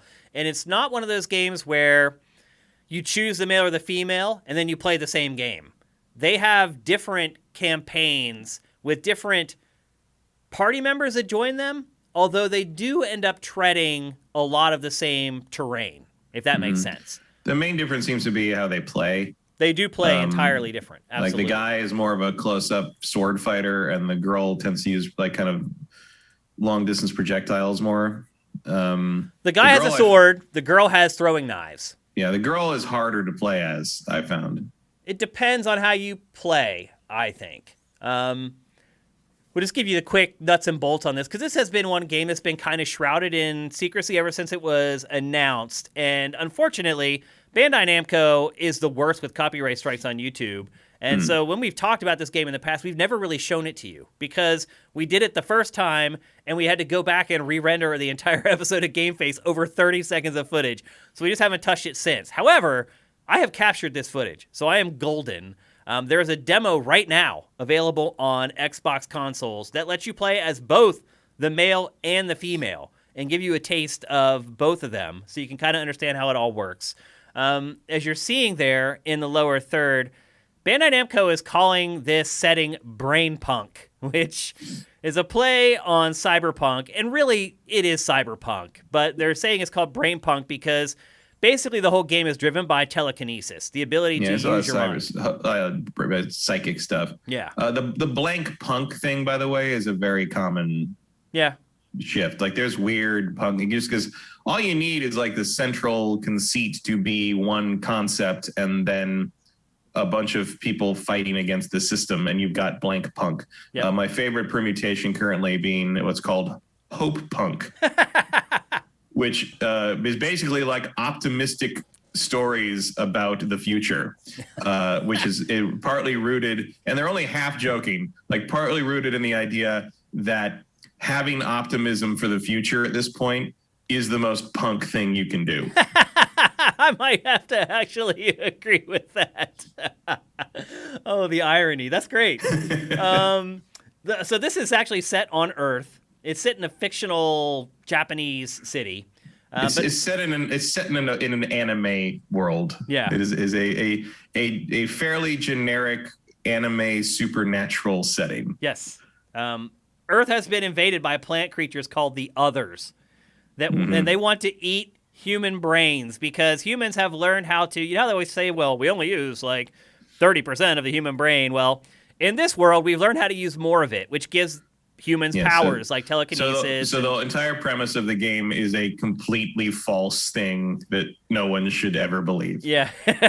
So you don't believe that that's true, that we only use X amount of our brains? It's not a belief. It's literally false. Oh, okay. I didn't know that, actually. No, it's a misinterpretation of a different measurement from another paper. I did not know that. It is not true. You use pretty much all your brain, not all at once. Yeah. But every part of your brain has a purpose. You don't just have. Matt, I think you may have blown everyone's minds. Everyone on the chat, mine.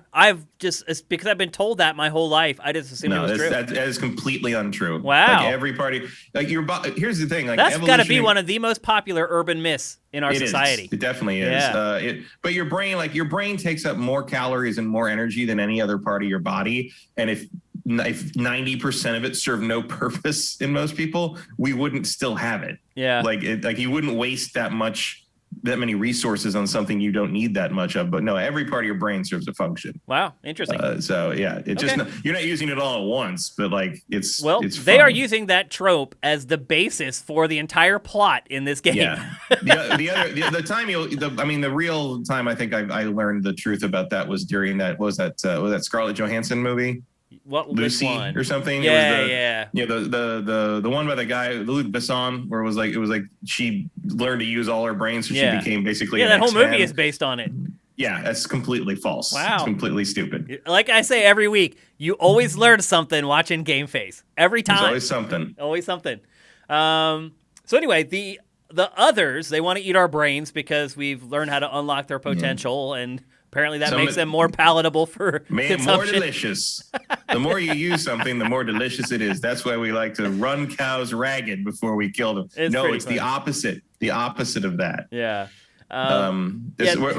So I guess the psychic people are like the Kobe beef of brains to the aliens. That's a good analogy. And so apparently, because of this, the human race is on the brink of extermination. Enter the OSF, the Other Suppression Force, which is the group that you join.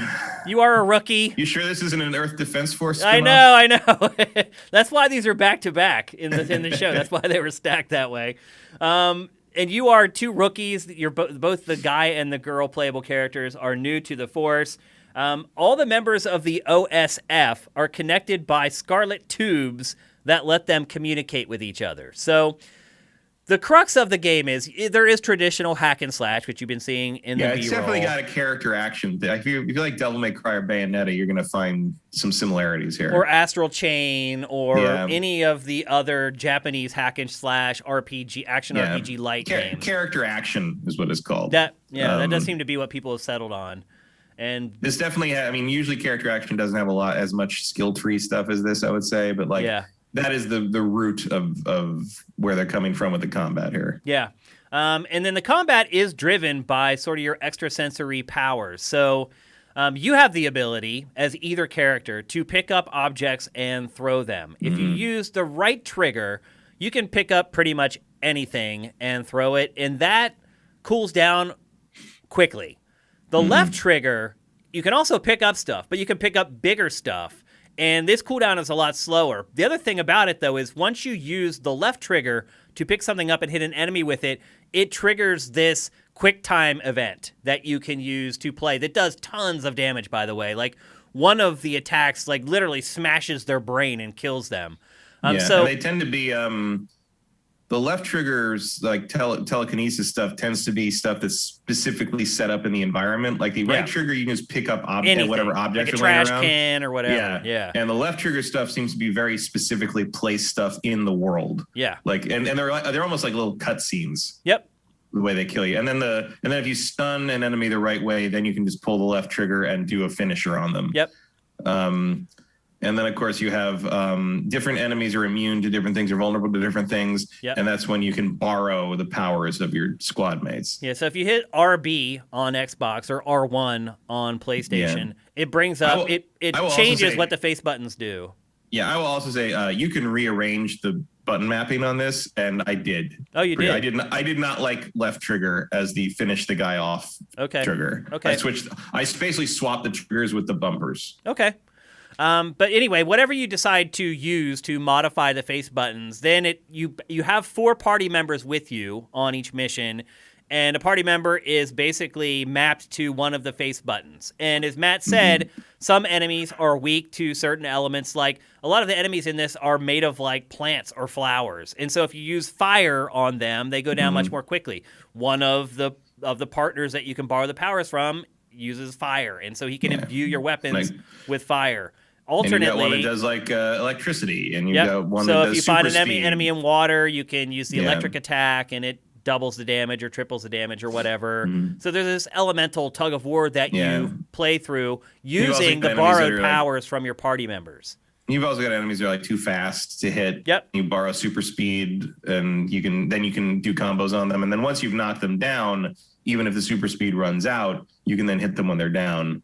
It's an interesting system, and like you can you have to disengage the borrowed power to let it recharge. And early on, I didn't realize that, and I was just constantly staying on the borrowed powers and never recharging. When I needed it again, it wasn't ready. So there's actually a lot of resource management in play. Yep. Some of the other abilities that you have, you can turn invisible. And that helps you get... And then there's another one that you can use that will make invisible enemies appear. There's a lot of them, honestly. But this demo only lets you play with 4 for the male character and then 4 for the female character. And I think they're mostly the same. And then, Matt, we just saw in the B-roll, there's the attacks where you tap Y and B together. Yeah. And that kind of like seems to summon like a... That's like a kind of a finisher with one of the other teammates. Yep. So they actually like appear very quickly in the world and will help you attack the enemy for a bit. The other thing, too, about it is that the way... Like, there's no move canceling in this. Not that I noticed. Like, it seems like once you're locked into either offense or defense, you're stuck there. Although you can sort of... If you can blend in the right trigger, like telekinesis hits...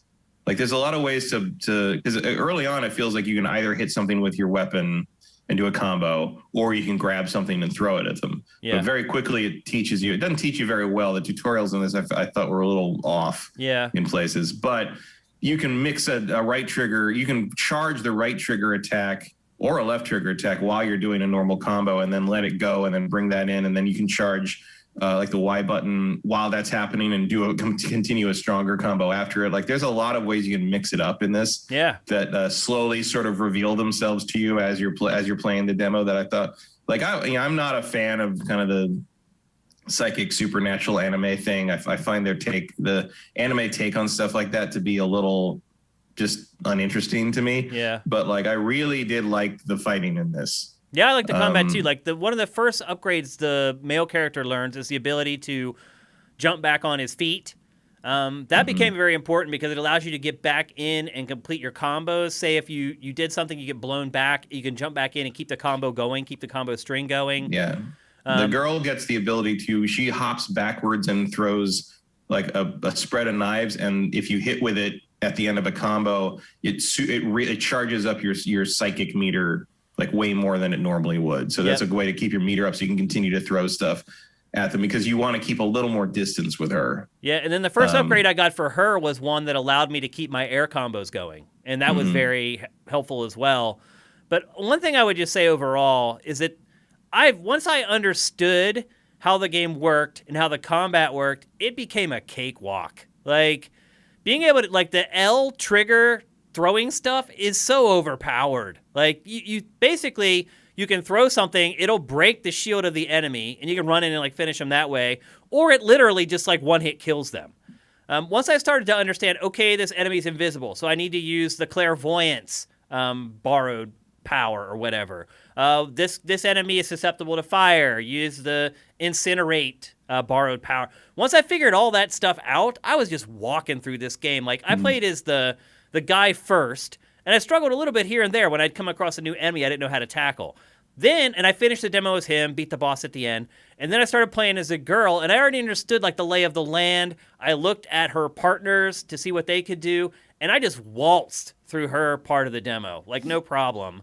Were there difficulty settings in this demo? I didn't even go and look. No, I should have. also like this is the tutorial level, so I don't expect it to be that hard. I can definitely see the mechanics of this being used to create some really challenging situations going forward, which is sort of the hallmark of this kind of game in most other respects. So I'm not too worried about the challenge level. I think this is intentionally a training wheels demo. Okay. But I do find it fun to just throw shit at people and like do all. I mean, it was entertaining in a way I don't often find sort of the throwing games. no, the non-marquee game like a Devil May Cry or a Bayonetta. Usually that's about the extent I will get into a game. Like Astral Chain didn't really interest me and stuff like that. Yeah. But this was fun. I enjoyed how they made the combos work with the telekinetic stuff. It actually lived up to the trailer they showed, I thought. Yeah. Although the presentation in this game, I don't think the game looks all that good. It looks like it's not. Game. It doesn't feel like a game that's next-gen focused. It's odd that it was like one of the big games that was shown first for Xbox Series X. Like I guess running all the particle stuff they're doing, all the shaders they're doing all at once with a 60 frames per second frame rate is pretty good. Like that's probably, it helps that they probably have the extra power. I don't know. But like a lot of the cutscenes are just talking heads with text bubbles, for instance. Oh yeah, the cutscenes are death. Like it's just. It's like oh that's boy, not. I not care about. I don't care about you and your stock characters and like all this like the one guy that hates that you're there and stuff. All this stuff. I just skipped all through it, and that's how most of the story is told. Honestly, like a cheap JRPG in a lot of ways. Yeah, it's like a visual novel. Yeah, kind of thing. It's which weird. I was pretty disappointed in that. And then the real time stuff looks okay. It's not great, but it looks okay.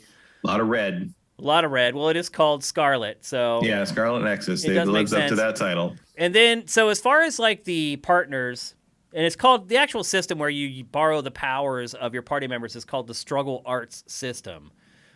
You can actually increase the abilities of those abilities by this weird like lobby system. It's a little bit like Persona. You go into this environment and you hang out with them, and then you can trigger like these little vignettes where you have a conversation with them, and it builds your bond with that other person, and then their attacks when you use them in combat are actually vastly improved. So I don't know. Like, I agree with you. I had fun with the combat in this game, other than the fact that it was really, really easy. And you're right, it is like a demo or a tutorial, so it could become more difficult. And there may be difficulty settings in the final version, too, to crank it up a little bit.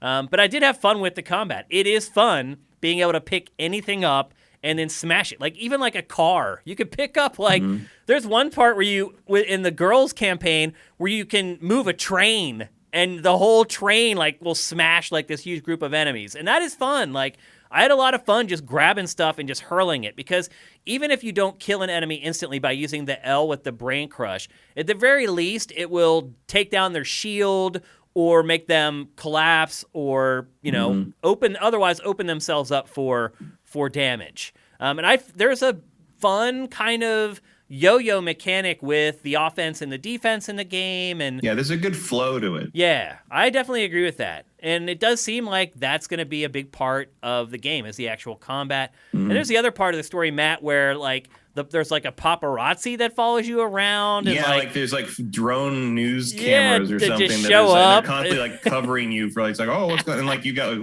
one member of your party, one member of the party like is like, oh, I'll run over and be the face and distract them while you guys do the real work kind of thing. Yeah. It's just like, it's a take. Like It that's is. the thing is like, I don't know. Like I like the combat, and I'm sort of sitting here like, is the combat going to be enough to pull me through the narrative? Yeah. I don't know. I mean, it does look like, you know, the two campaigns are pretty different. Yeah.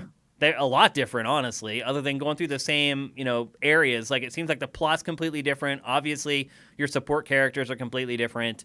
So there might be incentive to play it again, depending, and who knows how long it's going to be for your first playthrough. I think that's something people are going to look at when they decide whether they want to spend $60 on it or not.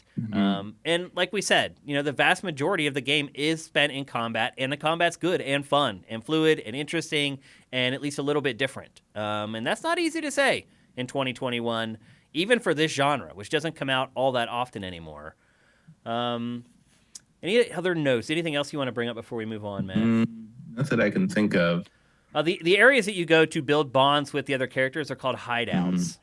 And then there's skill trees for every character. You do download it and play it if you have the systems for it. So I think the demo is only on Xbox. Yeah, it is. Yeah, it's an Xbox exclusive right now. And I played it 4 days ago. I'm not sure when the demo is being taken down. My guess is it'll stay up until launch. But I don't know that for sure. I played it. I actually played it like a couple weeks ago. Oh, okay. When it first went up, so I'm working off memory here, but okay. And then the game comes out on June 25th, so not much longer to wait. One of the bigger releases towards the end of the month, and obviously we're going to cover this more in depth as this release date gets near, and then obviously once it releases, we'll do our usual big segment on it here on GameFace. But I did enjoy it, Matt. It does have a lot of the trappings of your typical Japanese action game / Japanese action RPG. I don't like the storytelling all that well. I don't find the story all that particularly compelling either. The characters I don't really care about, but the combat is fun, different, and smooth and unique. So it's got something going for it. But I think whether I end up recommending this game to someone or not is going to depend a lot on how much they care about interesting combat mechanics. Yeah. Yeah, it's going to ride entirely on that. Or if you just really love weird anime telekinetic stories, I guess.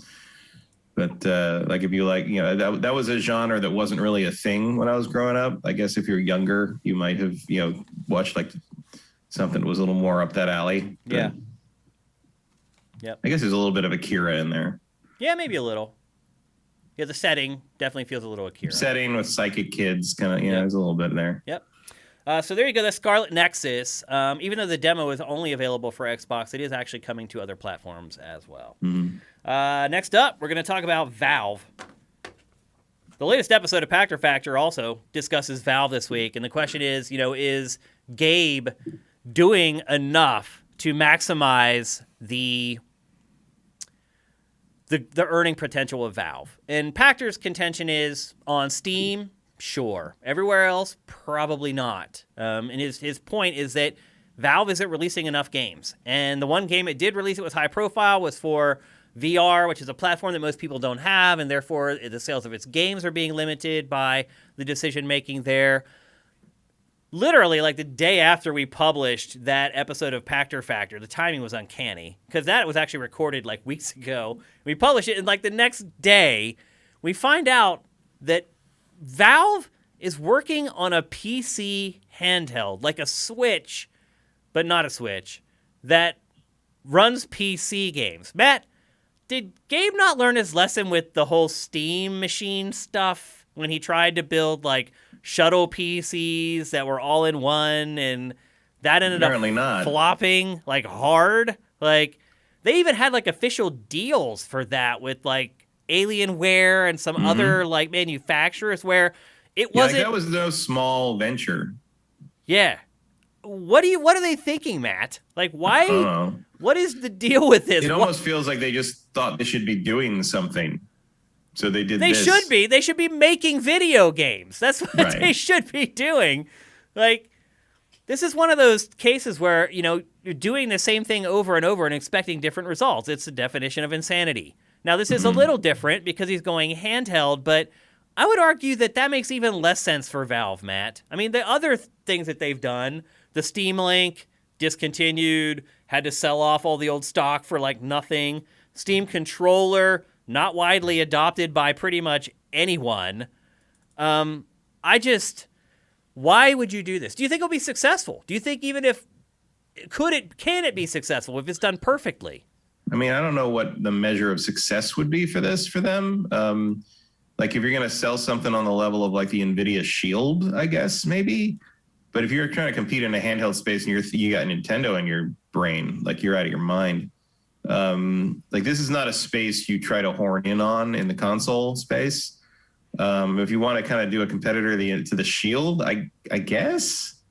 But why? I don't understand this at all. I'm really starting to lose faith in Gabe a little bit. It feels like a look busy move. It feels like, oh, look what we're doing. We're doing things. Are you?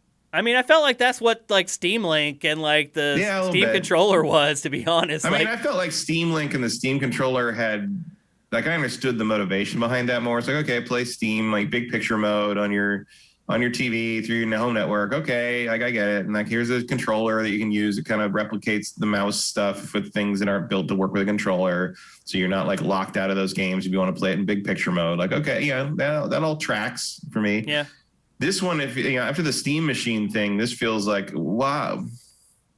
Why would you want to get into making hardware? I don't know. Like, I don't see. Hardware seems like a loss leader to me. Like it just like you already have proven that you can make games. Everybody, even the game that you made in VR that no one can play. Like everyone who got to play it loved it. You know, it's like you still got it in there somewhere. Why don't you make software? Like you could also put it on the consoles and sell even more, like the Orange Box did. Like there's a lot you could do. Like somebody's got to have an idea for another Portal, right? Like, It's just weird for them to get back into manufacturing anything. And again, you can't see the B-roll, but right now we're looking at like the crazy assembly factory that Valve created just to create Steam controllers.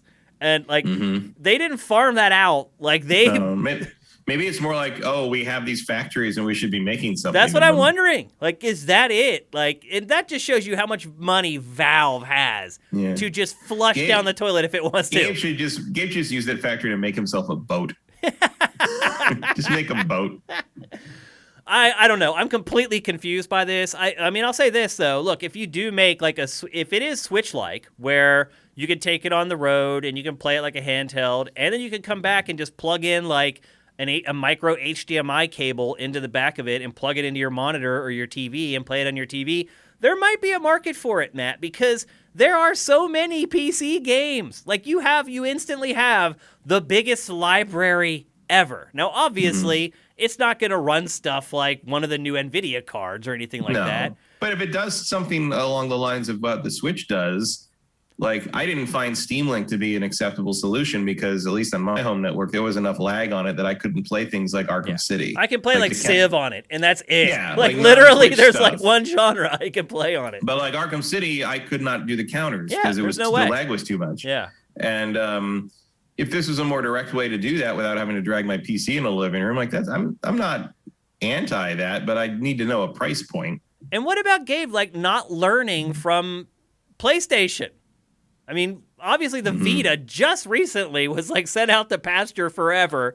I mean, to be fair, this doesn't have the Vita's problem in the library department. Yeah. You're just using PC games, which is already a built-in win. But like, I don't know. Like, I don't know. Would you buy one, Matt? Depends how much it costs. What's the max you think that they can charge to where you would buy it? I don't know what the power is on this thing either. Well, you kind of do know what the power is because you know what's possible in a form factor that size. So I guess. I mean, for the usage case of like being able to take my Steam account and kind of switch directly, like use Switch style, directly play it on the TV, I might pay like $200 for that. Yeah. That's about it. And if you're saying that the visuals are on the level of Switch as well? Yeah, like just, it's not going to look like it does on my PC. I don't know. It's not going to look like it does on a modern card, but maybe something like it looks more or less like something few years old would be acceptable. Yeah. But at the same time, it's like if I really want to do that, I just go in the other room. Like, it's like, again, you're sort of a solution in search of a problem there. I mean, I'll be honest with you. I would like to be able to play PC games on my TV. Mm-hmm. I would like that. I hate that Steam Link doesn't work better than it does, and I'm right with you. Like, the lag is too much. I can play turn-based games on it, and that's pretty much it. Anything with any kind of action or timing, forget it. Like, you start to get fooled into thinking it's going to work, and then at the most crucial moment, you get the lag that causes you to die or to lose or whatever. I never got to the trust stage with Steam Link. So I would like to be able to play PC games on my 4K TV out of my living room. If there was another device that was introduced that cut down the lag of Steam Link, I would buy it in a heartbeat. It would be nice to be able to play PC games out of my living room. I'm not going to lie. So I am a potential customer for this, and I do tend to agree with you. It can't be more than $200. And if it is Switch level, so if they have the same processor in it that the Switch does, which could actually happen, it's not like Nintendo has the exclusive on that hardware from NVIDIA. Steam could do the same exact thing. Valve could do the same exact thing and could literally create a Switch that runs PC games. And if that's the case and it looks about on the level of Switch graphics, I would buy that for $200, Matt. But only if I can also plug it into my TV and it is truly like a Switch. Like, just a handheld that plays PC games? No way. I don't really need that. I don't need it. I don't play the Switch in handheld mode, like, ever. No. Also, like, I think you're going to have a lot of games that don't translate to a screen that size well with a PC. Yep. Like, you're not going to be able to read shit. Imagine trying to play, like, a real-time strategy game on your Switch, for example. Like, you can't do it. The text is going to be too small. Or, like, trying to play, like, Civilization or Stellaris, and you can't read the text on the units and stuff. It's like, there's going to be some pitfalls. Yeah. So it just, I just don't understand why Valve is doing this. And maybe they announced it at E3 and it makes all the more sense in the world once we have more details on it. But right now, it just make games. Like, this is what the people want for Valve is games. They don't want all this crazy crap that they're coming up with. They don't want them to support VR as hardcore as they have. It's fine. Like, if you want to make Half-Life, the next Half-Life, a VR game, that's cool. I'm okay with that. But make other games for the people who don't have VR or someone like me who just gets sick from VR. And then, coupled with the fact of the whole Steam Machine debacle and all the money that they were in for that and all the money that they lost for that, like, I really have no idea what's going on here and why this is happening. Yeah, I don't know. Yeah. It's an odd scenario. I don't know what, internally maybe they know some stuff we don't, but it doesn't seem to be it's not how I do it. I don't think this is going to change Pactor's mind on they're doing a good job with Steam and a bad job with everything else. I'll put it to you that way. I don't see that. I just getting into hardware just seems like kind of a fool's errand at this point. Yep, I don't care how many empty warehouses they have sitting around waiting to do something. Sell them. You might want to just sell the factory. Exactly. It's weird. Like, normally Gabe is on it, man. He's the guy who's way ahead of everybody else, and maybe he is again. Maybe this thing becomes gigantic. And I think if it is like a Switch where you can play it handheld or plug it in, it has a chance. If it's not, I don't think it has any chance. But we'll see. Valve has not really participated in E3 for a really long time. So I would expect to see anything at E3, but it's possible that we will. Also, I should mention that these rumors came from pretty reliable sources. These weren't just like people throwing it out there. So there's probably some truth to it. Is Valve sitting and listening to social media and shows like ours to figure out if they should go forward with it? I don't know. I hope they are, because I think it's on the verge of making a huge, huge mistake. Not that Valve can't afford to make huge mistakes, which it's proven over and over again that it absolutely can. So, yeah, that's it. We don't have an idea what the name is. What would you call it, Matt? Steam Machine, again. I don't know. Like, well, you got Steam and Valve. Steam Valve. Yeah, combine them together. Trying to think of like equipment related Steam. I don't know. GX Gear also brings up a good point. Battery issues. Yeah. I mean, the battery life on the Switch still isn't great. Even in the new models, it's a little better, but it's still not great. And that is a big problem. And you start thinking about, if they don't use kind of the same hardware that Nintendo uses with Switch, that is designed with power consumption in mind, it could be even worse. It could be like the next Sega Game Gear, where you get it, you charge it, and it plays for like 35 minutes, and you have to recharge it again. So we'll see. Never a dull moment at Valve, though. I'll say that much. You get paired up with the index and call it like the bibliography or something. I don't know. Like, who cares at this point? Like, I would really just like to see Valve get out of VR in general. Like, I don't know what it's doing, like, so neck deep in that tech. I mean, I know Gabe thinks it's the next thing, and it probably is, but it's not the thing. It's the next thing. Not today. Yeah. It's not the thing. It's the next thing. So keep that in mind. I would just like to see more games based on Valve's IP being released on platforms that everybody plays. How about that? Yeah. I don't think that's too much to ask. How about a 2D version of Half-Life Alyx? How about that? Well, I think the community's getting pretty close to finishing that. Why isn't Valve doing that? Like, I don't know. They want you to buy an index. I'm so frustrated. It's hard to think of another company that in my mind has fallen farther than Valve over the last like 10 or 15 years. Like, they used to be one of the best developers, Matt. Like, bleeding edge. Stopped making things. Bleeding edge, gravity gun, mind-blowing stuff. And now they're just making, when you're making money like you are on Steam, I guess you don't have to worry about doing anything else. So no. But to the point of the question for Pactor Factor, maybe it is time for Gabe to like step aside. Do you think? I don't know. I don't know if anybody else would be more ambitious. I think as far as software development with the IP that Valve has, absolutely. I think a lot of people given charge of Valve would shut software development down completely. Really? And just focus on Steam and get rid of everything else. Yeah. But I feel like Steam is already maximized. Like, it's already doing as good as it can, pretty much. Maybe. And so if you want to grow revenue, you're probably going to have to do something else. Yeah. So anyway, that's the latest on Valve. It's a shame. Like, I remember when I went into like the demo for Half-Life 2 and saw Gabe demo the gravity gun, like the way that Valve was looked at back then. Like, I don't even know if a lot of people who play today even understand it, Matt. Like how heralded Valve was then. No, or how like when I got the orange they're box, like the Naughty Dog of 15 years ago. Yeah, well, when I got the orange box, I didn't even know what Portal was. Yeah. And then Portal. I'm like, okay, I'll try this Portal thing. Where's the next Portal game? I played the whole Portal. I played all of Portal 1 in one sitting. Yeah. Like, it was just, wow, amazing. Like, what the hell was this? Yep. Yeah. The last great Valve game, other than, Alyx, which was, VR only, and I haven't played it, but, if I think back to the last Valve game I really liked was Portal 2. Yeah. And that was, 11 years ago? I know. It's sad.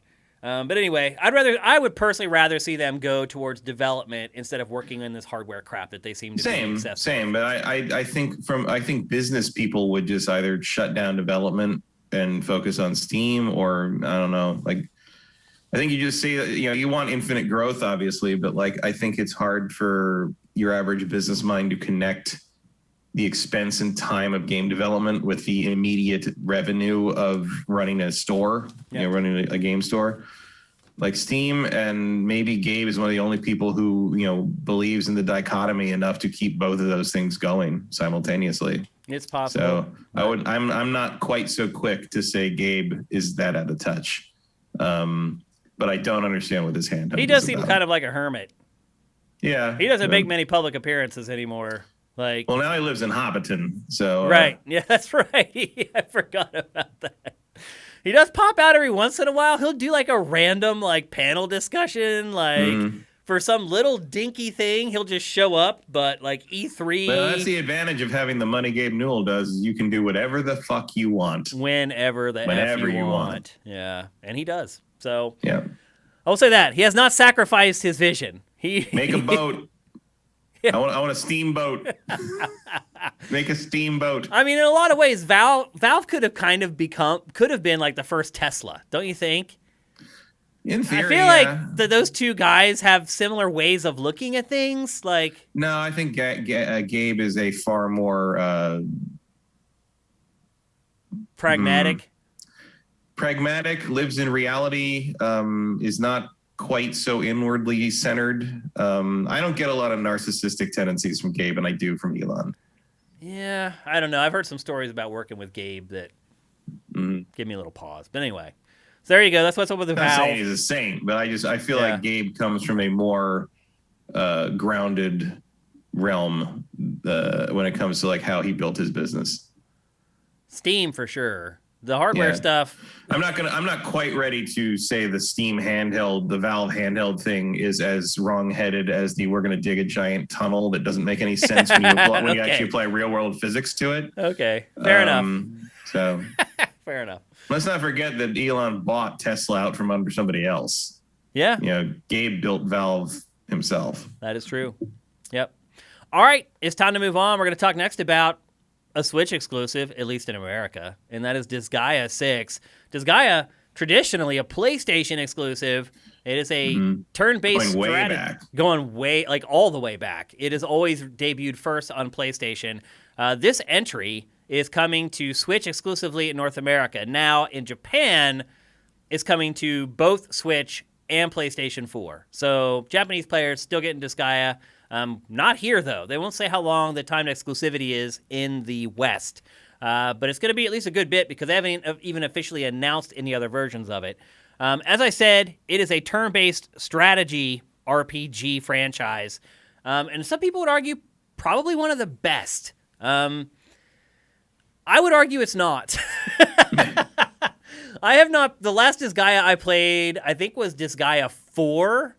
And that was like right when Sifted launched. And the only reason I played it was because I captured footage for someone. This was back when we had money to have freelancers do game evals for us. And somebody else was writing the game eval, and I was capturing footage for the game eval. We never even ended up doing the video version of the eval for this game. But that was the last time that I played it. Now, they're saying that this one is supposed to have like huge changes from prior games. I'll be perfectly honest with you. It feels exactly the same to me. Now, there is a list of stuff that they list that's supposed to be new, but I think for most people it's going to be pretty subtle. There's a demo of this available right now for free on the Switch eShop. It is the first 2 chapters of the final game. If you play it, your progress does carry over into the final game when it comes out later this month. The story is very simple. You play as a zombie named Zed. He, like most zombies, keeps being reincarnated. He believes that he has already defeated the main bad guy from the story, which is the God of Destruction. It turns out he hasn't. He has this power called like reincarnation or something like that, where he keeps dying and reviving over and over again. And all the times that he's lived and died, he's become confused over time about things that he has or has not done. And then he has a sidekick zombie dog named Cerberus that goes with him everywhere. And the whole goal of the game is to defeat the God of Destruction again. It seems like that's the plot in every single Disgaea. Some of the new stuff that have changed for this, the team tactics in general are just much heavier. And I'll be honest with you, Matt, after a while it started to become annoying because you can just position characters next to your support characters next to your character, and it just automatically fires off like these combo attacks and these chain attacks. So every attack is like 4 faceplates popping up on the screen. Then there's 2 faceplates, and then there's an attack.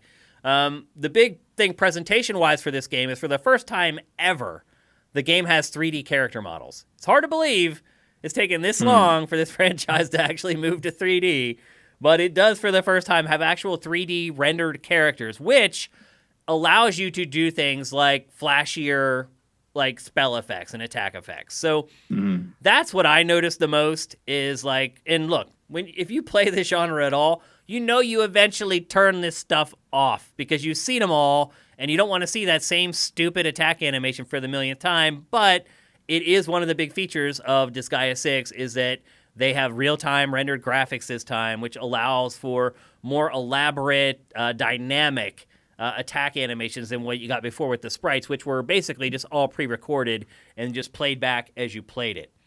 The other thing that they've done with this game is they've tried to make it more accessible for casual players. And I'll be honest with you, it still feels like a brick wall. Like, I tried to, and I've played Disgaea before. I've played tons of strategy RPGs. I tried to just play it without reading the tutorial or playing the tutorial, and I had to go back and play the tutorial because it's not like most strategy RPGs where you're like, okay, I select the character I want to move, I select the space I want him to move him to, I hit the button, he moves to that, then a new menu comes up where you select the attack that you want, and then you press that button, and then the attack happens. It's more complicated than that, which is probably why they're trying to make it more simple. So what they've done is they've added like an auto battle mode, which literally handles everything. Everything. It handles movement. It handles who takes first attack. It handles the combos. All of it from soup to nuts. It does everything for you. You can just sit back and let the game play itself. Now, after you finish a battle, you can go into the menus and you can fiddle with your characters and adjust their stats and their attributes. After you finish a mission, you go back to like the world hub. You still control like buying all the upgrades, buying the new weapons, all that kind of stuff. So it's not like it's completely on autopilot, but you can set every battle to basically handle itself from the beginning. And then there are different speed options. And like I said, you can remove the attack animations if you want to. So it just becomes more of like a number crunching type experience. And there's also, they give you some tools to help you manage the auto battling stuff called demonic intelligence. It will actually kind of guide you in how to set up your party members so that they will work best together when you're not in control. So it's like an autopilot for the autopilot, which is pretty crazy. So they are trying to make it a game that people who don't want to dive into all the number crunching can actually play and probably enjoy. Let's see. They also, here's the other thing too. Like in a lot of RPGs or strategy RPGs, you always have to have like the party member with you to level up the party. And sometimes you have to make hard decisions. You're like, I really want to level this guy up, but he's probably not going to be right for this enemy or this group of enemies that I'm going to be fighting. Well, in this game, like you can level up your party members regardless of if they're in your party or not, and actually fighting along with you. Some people, purists, may complain about that. I think it's nice to have that flexibility. There's a place called the Juice Bar, which lets you give the XP to characters that weren't even in the battles. It also lets you share mana and these things called extracts, which give them buffs. So basically, you can build characters that are just sitting in your roster without taking them into battle at all. Again, your mileage is going to vary with that. What else is there? So the level cap, Matt, the level cap in this game is 99 million. The stat cap is 10 quadrillion for hit points and spell points, and 100 billion for all other stats.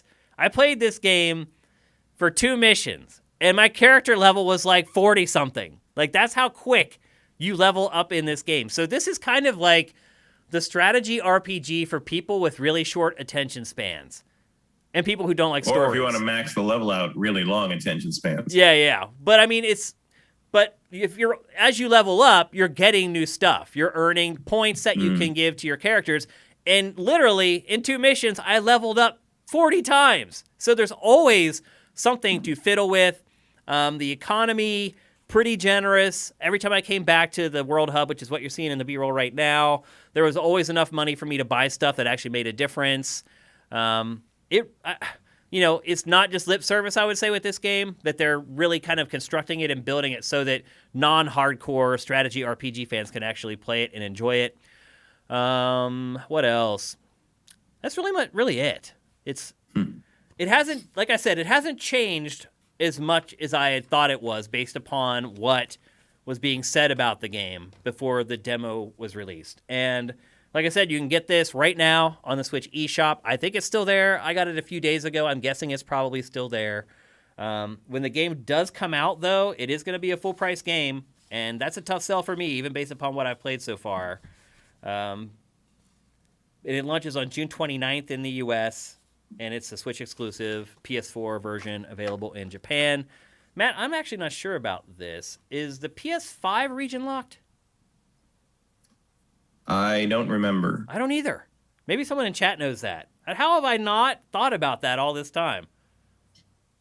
I don't know. But if you're not super hot to import anything, would be my guess. Yeah, I mean, that's part of it. But that's usually something I always ask. Is it region locked? You know, that's one of the first questions I always ask about hardware, is if you can play Japanese games on U.S. systems. PS5 has no region locks for games. Okay. So conceivably, you could import the PS4 version and play it on your PS5 or play it on your PS4, because the PS4 wasn't region locked either. So if you really like this franchise, don't be too upset. You may have to pay an extra $10 or $15 to import the game if you want to play it. And I guess, I don't know, also playing this in Japanese might be a pretty big struggle. There's a lot of text and a lot of menus, so maybe ixnay that. That may not be such a good idea after all. Did I enjoy it? Not really. The story is really stupid. Like, it's not, like, there's lots of swear words and, like, adult conversations in it, but it feels like it's written by a 5-year-old, if that makes any sense. It's just really juvenile, and, like, the writing's supposed to be funny. It's not. And as you can see, most of the story is told via static images and text bubbles. There's really no cinematics in the game at all. It feels like a game that you should pay $25 or $30 for, but because it has such a dedicated audience, they feel like they should, and they can, charge more for it than I believe that they should. So that's Disgaea 6. It is, again, a Switch exclusive, and there aren't a ton of those coming out over the next month or two. Also, strategy RPG is pretty good on a handheld. That's exactly the type of game you want on a handheld, to be honest, because you can just stop it whenever you want, put it in your bag or put it in your backpack and come back to it and just pick it up on the next turn. So turn-based anything always works well on handheld, and this is obviously one of those examples. So there you go. We don't spend too much time talking about games like Disgaea, but I wanted to bring it up this time because we do have a lot of Switch fans on Sifted and on YouTube and everywhere else, and they're probably wondering what's up with the game. And in all honesty, there hasn't been much coverage of this game at all by anyone. And you can also just find out yourself, go on the Switch eShop, download it. It's not even a big download. It's not going to suck up a bunch of your hard drive space on Switch or your memory card, as it were, your SD card, which I know everybody at this point has plugged into their Switch. All right, let's move on to the final topic of episode 258. I'm doing pretty good here. We're getting through this in a timely manner. Wow, we're doing real good. And here is Matt's saving grace. We mentioned at the top of the show that I got burned because God of War was delayed out of the year for my fantasy team, but I was kind of hooked up because Dying Light 2 looks like it's going to come out this year. Well, there was another game that was kind of iffy on whether it was going to come out this year or not, and as it turns out it is, and that game is Far Cry 6, and that game is on Matt's fantasy team. So there's one that you're probably going to get, because the release date for this is October 7th, I believe. Yeah. October 7th. I wasn't too worried about it because the original release date was February. Yeah. So I didn't think it was going to slip out of the year. Yep. But we'll see. I mean, anything can happen, but pretty good chances it's coming out. Ubi's pretty good at getting something big out each holiday season, no matter what it may be. Yep. And it ain't going to be Skull and Bones. So. Yep, that's for sure. Yeah. So if you guys don't know, Skull and Bones was just basically canceled to be rebuilt from scratch again. Why you would do that, I have no idea. Why would you just not cancel the project? Yeah. I have no idea. My guess is that it was built to take advantage of like a game as a service microtransaction thing, and that is basically dead now. And so they feel the need to kind of start over on it. I wonder if they're going to just rebuild it and do what it should have been in the first place, which is just another Black Flag without the Assassin's Creed elements. Exactly. Yeah, I don't know what they're doing, but just a straight up pirate game. So they cancel / decide to rework that game, and then they show Far Cry 6, which, as you probably know, open world, first-person shooter, go anywhere, do anything, that does tend to fall into the Ubisoft open world template. But it does sound like there are some pretty big changes for this one, at least compared to other Far Cry games. The biggest, I think, is the fact that you can holster your weapon and you don't have to fight everybody.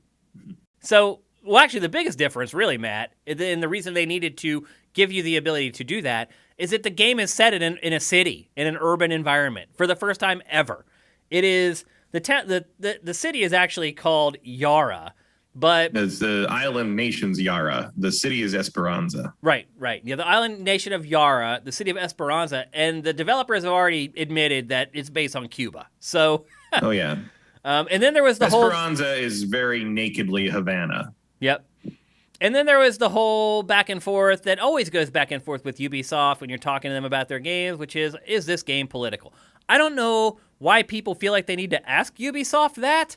Like, just figure it out, dude. Yeah, well, because you're going to obviously UB executive people are going to say, no, it's not political, despite the fact that we made a game about a dictatorial, like, tyrannical regime in Cuba and overthrowing it. And that is the goal. You're trying to essentially overthrow the dictator who has been ruling the country for 50 years. You are a part of the resistance. He's older now, and he's like kind of like working on passing the torch down to his son. And part of the crux of the narrative of the game is whether the kid will choose to side with the revolution or his father, because his father isn't very nice to him. Yep.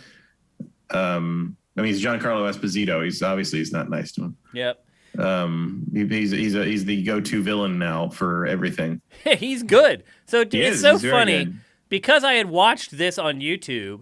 YouTube's algorithm managed to spit out like a behind-the-scenes thing for the episode where he dies, where his half of his face is blown off in Breaking Bad. In Breaking Bad, which is just an amazing shot episode, whatever. And then I started the algorithm. He is always the villain.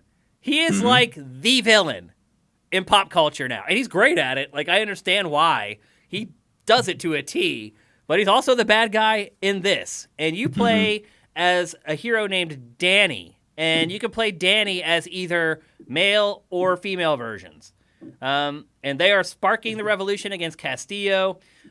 They're saying that there's co-op, but they won't say how many people, how it works, or anything like that yet.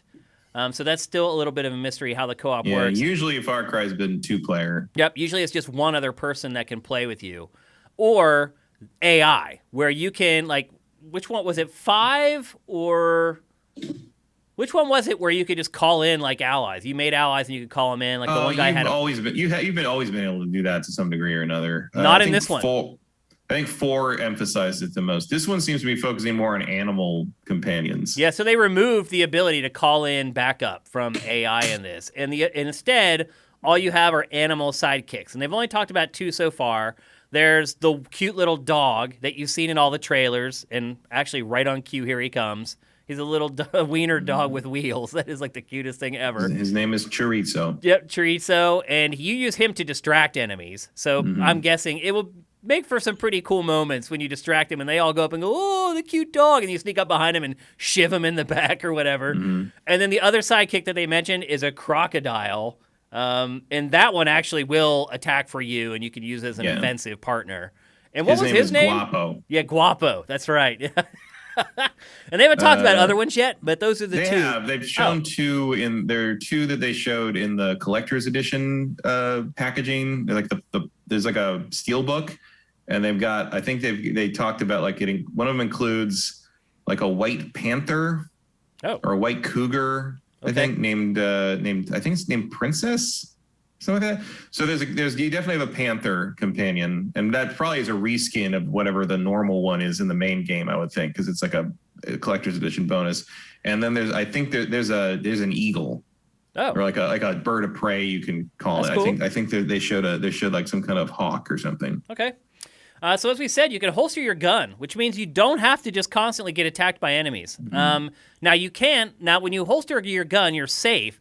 But if you pull out your gun and start fighting, then the enemy is going to start going after you, which is perfect. You should have the choice when that happens. And they kind of had to do it because you can't just have everybody in the city constantly attacking you. It just wouldn't work. So I think this was necessity was the mother of invention in this case, which I'm totally fine with. Focusing on kind of like the minor decision of how to play. So like you can kind of, there's like a bunch of dirt trails everywhere that like are supposed to be left over from previous revolution, like the revolution that put Giancarlo Esposito in power, basically. And like they're still around, so you can use those to travel sort of discreetly. Like you can use like horses and stuff for that, or you can drive around on the freeways and into the city.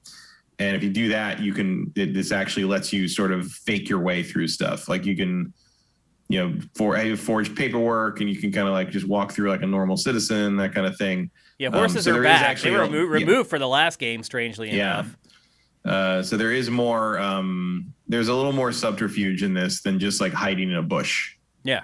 For once. Yep. And look, once you go into like an enemy camp, it's game on. Like you can't holster your gun or not. They're coming after you once you go into a restricted area. So don't think it's just going to be this crazy passive experience. But in terms of like the urban warfare, you more or less get to choose when it goes loud. Yep. Which makes sense.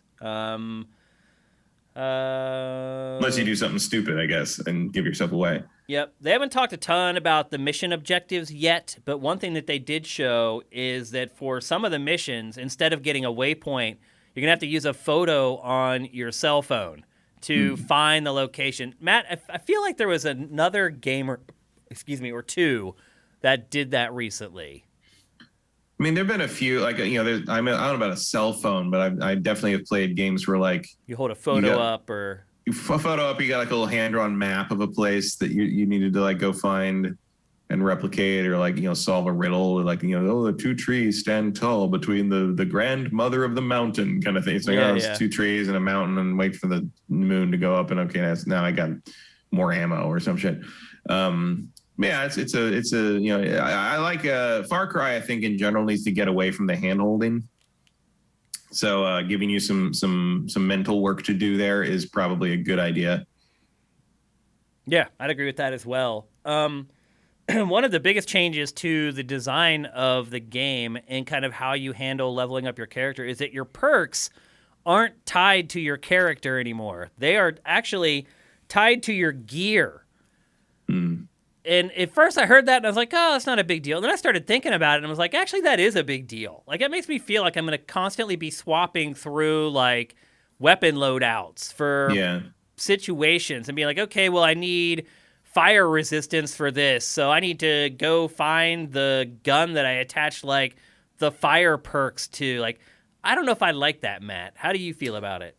It sounds like something that seems cool at first, but will end up being busy work. Like a pain in the ass. Yeah, like I would rather just give my character fire resistance instead of tying it to a gun or some piece of armor or whatever. Yeah, I would generally rather just be a jack of all trades, but we'll see how it works out. I mean, it could be like Biomutant, where they give you like those preset like loadouts so that it's very, once you set them up, they're saved. And you can just go very quickly in the menu, select the loadout, go back, and there you are. And like my concern is that they're going to send me back to like a guerrilla camp or something and make me go to my locker and change everything out whenever I want to switch tactics. That would suck. They would be really dumb to do something like that, I think. And then the final, really, and they didn't really show a ton of this game. I was surprised that they didn't give up more information. No, the trailers are a little short. Yeah. And then the final thing, really, is just how insane the guns are. And I love it. Like, they show like a backpack that has like rockets in the back, and it fires off like 6 rockets out of a backpack. Yeah, there's a bunch of like homemade backpack things where like that, and there's one that's like a jetpack, and there's one I think that I thought it shoots like smoke out or something, like, so the backpack, one of the guys that like does the weapon mods, like he makes a bunch of different backpacks for you. That's like a standard thing. And then like they're doing a thing with like, what is it called? It translates to the Resolver Credo or something like that, where it's like you just take household objects and whatever you can scrounge and piece it together to make the weapons work the way they work. Because it's Cuba. They've been under sanctions for how many years now? And so everything that they have from outside of Cuba is from somewhere else, and it's from like the 50s. It's like if you go to Cuba, they're still driving 57 Chevys around in Cuba Yeah. because they've been under sanctions for so long they can't import anything, and so are they in this game. right. And that comes through, and you're seeing a bunch of it now. Actually, that comes through in the weapons in this game. It's all stuff that they've cobbled together from really old stuff from other parts of the world where they can't get stuff from anymore. I think that's pretty cool and pretty unique. And I was pleasantly surprised by the weapons that they showed. Because I was like, oh, God, these are going to be like steam-powered like shotguns. Oh, no. Like, some of this stuff is insane. And also the vehicle stuff, really intense. Again, like right now, we're seeing a 57 Chevy. Pretty obvious where the inspiration came for this game. That's for sure. I do like the CD launcher that plays the Macarena. Yeah. That was what struck me the most about what they showed on this game is the weapons. Like, that was hilarious. Like, you shoot the CD, it kills them, and it starts playing the Macarena. You shoot another one, and then when the second one loads in, it picks up the song, like, right where it left off. It's It's just funny. because they're CDRs, and like if you look at it, it's like it's just the implications that it's just a stack of CDRs, and they all have Macarena burned on them. Like it's just like someone did that. I guess Or that, or bootlegs. things that nobody wants in the rest of the world. They're just like these relics that, like, Just bootlegs. the rest of the world has moved on from, but not this area. I like what I've seen so far, Matt. I'll be honest. Yeah. I think it's on the right path. I do have questions, and I wish they had shown a little more, but I'm guessing they held something back so they have something to talk about at E3. Yeah, they got they got plenty of time to show it. Yeah, they got some splaining to do, but they got plenty of time to do the splaining, I guess is the best way to put it. This was just kind of a little tease, and I wouldn't be surprised if next week we get like a huge chunk of gameplay. Some outlets actually already have pretty big chunks of gameplay. So, the fact that Ubisoft will release something officially in the next week or two is just pretty much a no-brainer. So we'll get to see a lot more of this game in the coming days, really, which is pretty exciting. But what I've seen so far, pretty cool. I don't know. Cuba doesn't excite me, but I think the side effects of it being set in Cuba has excited me. So if that makes any sense whatsoever. Yeah, I mean, I'm into it. I mean, I like Far Cry. I was kind of let down by 5 in terms of like I think they chickened out on the setting and the story in 5. Like they had a chance to really delve into this like religious cult kind of like, which was more timely than we even thought knew it was at the time. Exactly. But instead, they just turned into another like drug thing and all this. It felt like a really shying away from what that was what the subject matter really should have been. Well, I guess they weren't lying that time when they said the game wasn't political, because everyone's like, "What do you mean it's not political?" And as it turns out, they were just drug runners. So pretty much, yeah. It could have been. It but could it have, really wasn't.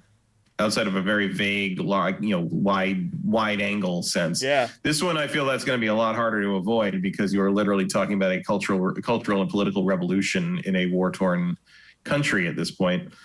I don't know. I wonder if, this is probably the closest to a real life conflict this series has ever gotten. Yeah. I mean, I guess the war in Tibet, Tibet was not a fake thing in 4. Like that was a real, but as pagan Min is not really a stand-in for the Chinese government, and that I don't think it's more of an internal conflict, civil war kind of thing. Yep.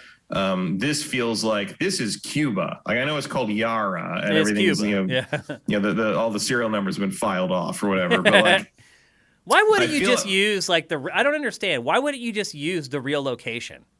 I mean, I think as I was getting to, like, I think because that affected real people, and it affected real people in living memory. And if you're going to make like a comedy, it was partly a comedy game with like, wacky sidekicks and like Macarena playing music throwers. Like there's people that would consider that to be disrespectful. And I wonder if despite the fact that it's blatantly obvious that it's based on Cuba. But well, now that's what I mean. It's like, because it's blatantly obvious, I wonder if you're going to get people that are like, oh, I don't know, this is a little distasteful. Yeah. So like, we'll see. It's not like they make a hero out of the guy being a tyrant.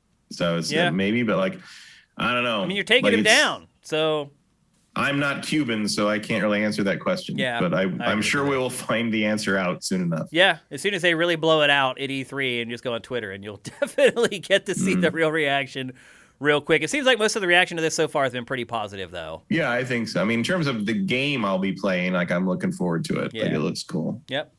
But I like all the Far Cry. I do tend to like the Far Cry spin-off stuff more than the numbered ones. I agree.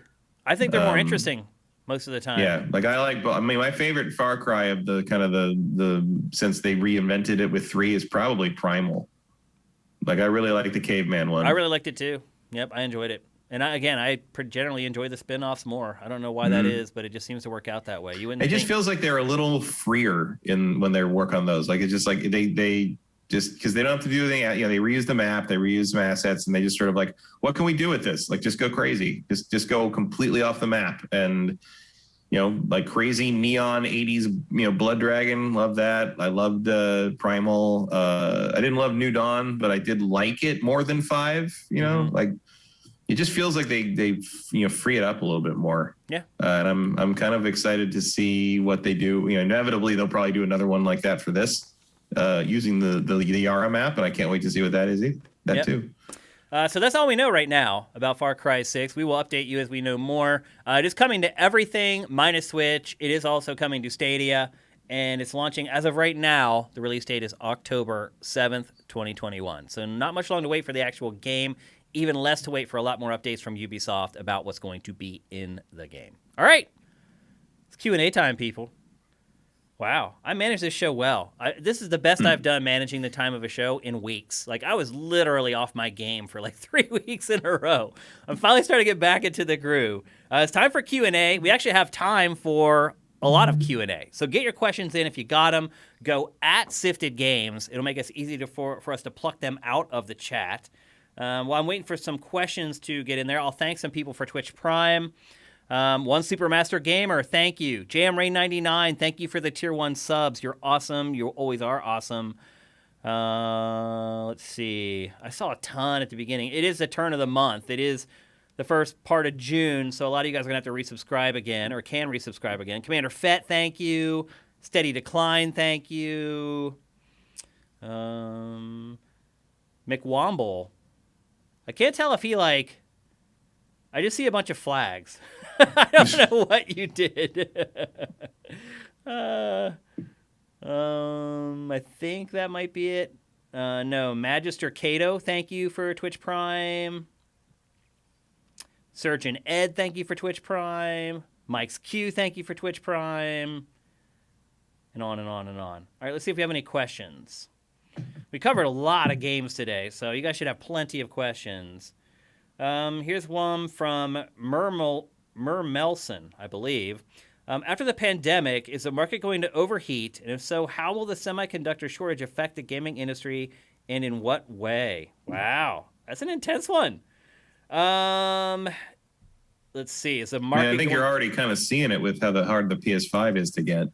His first question is the market going to overheat? I think he's asking is there going to be a drastic fall off of people buying games because everyone's going back out and doing stuff? I don't think so. I do. I don't think it'll be drastic. I think there will definitely be a dip in game sales in 2022. I think the dip is going to be hard to distinguish from just the lack of interesting content to get. That could be.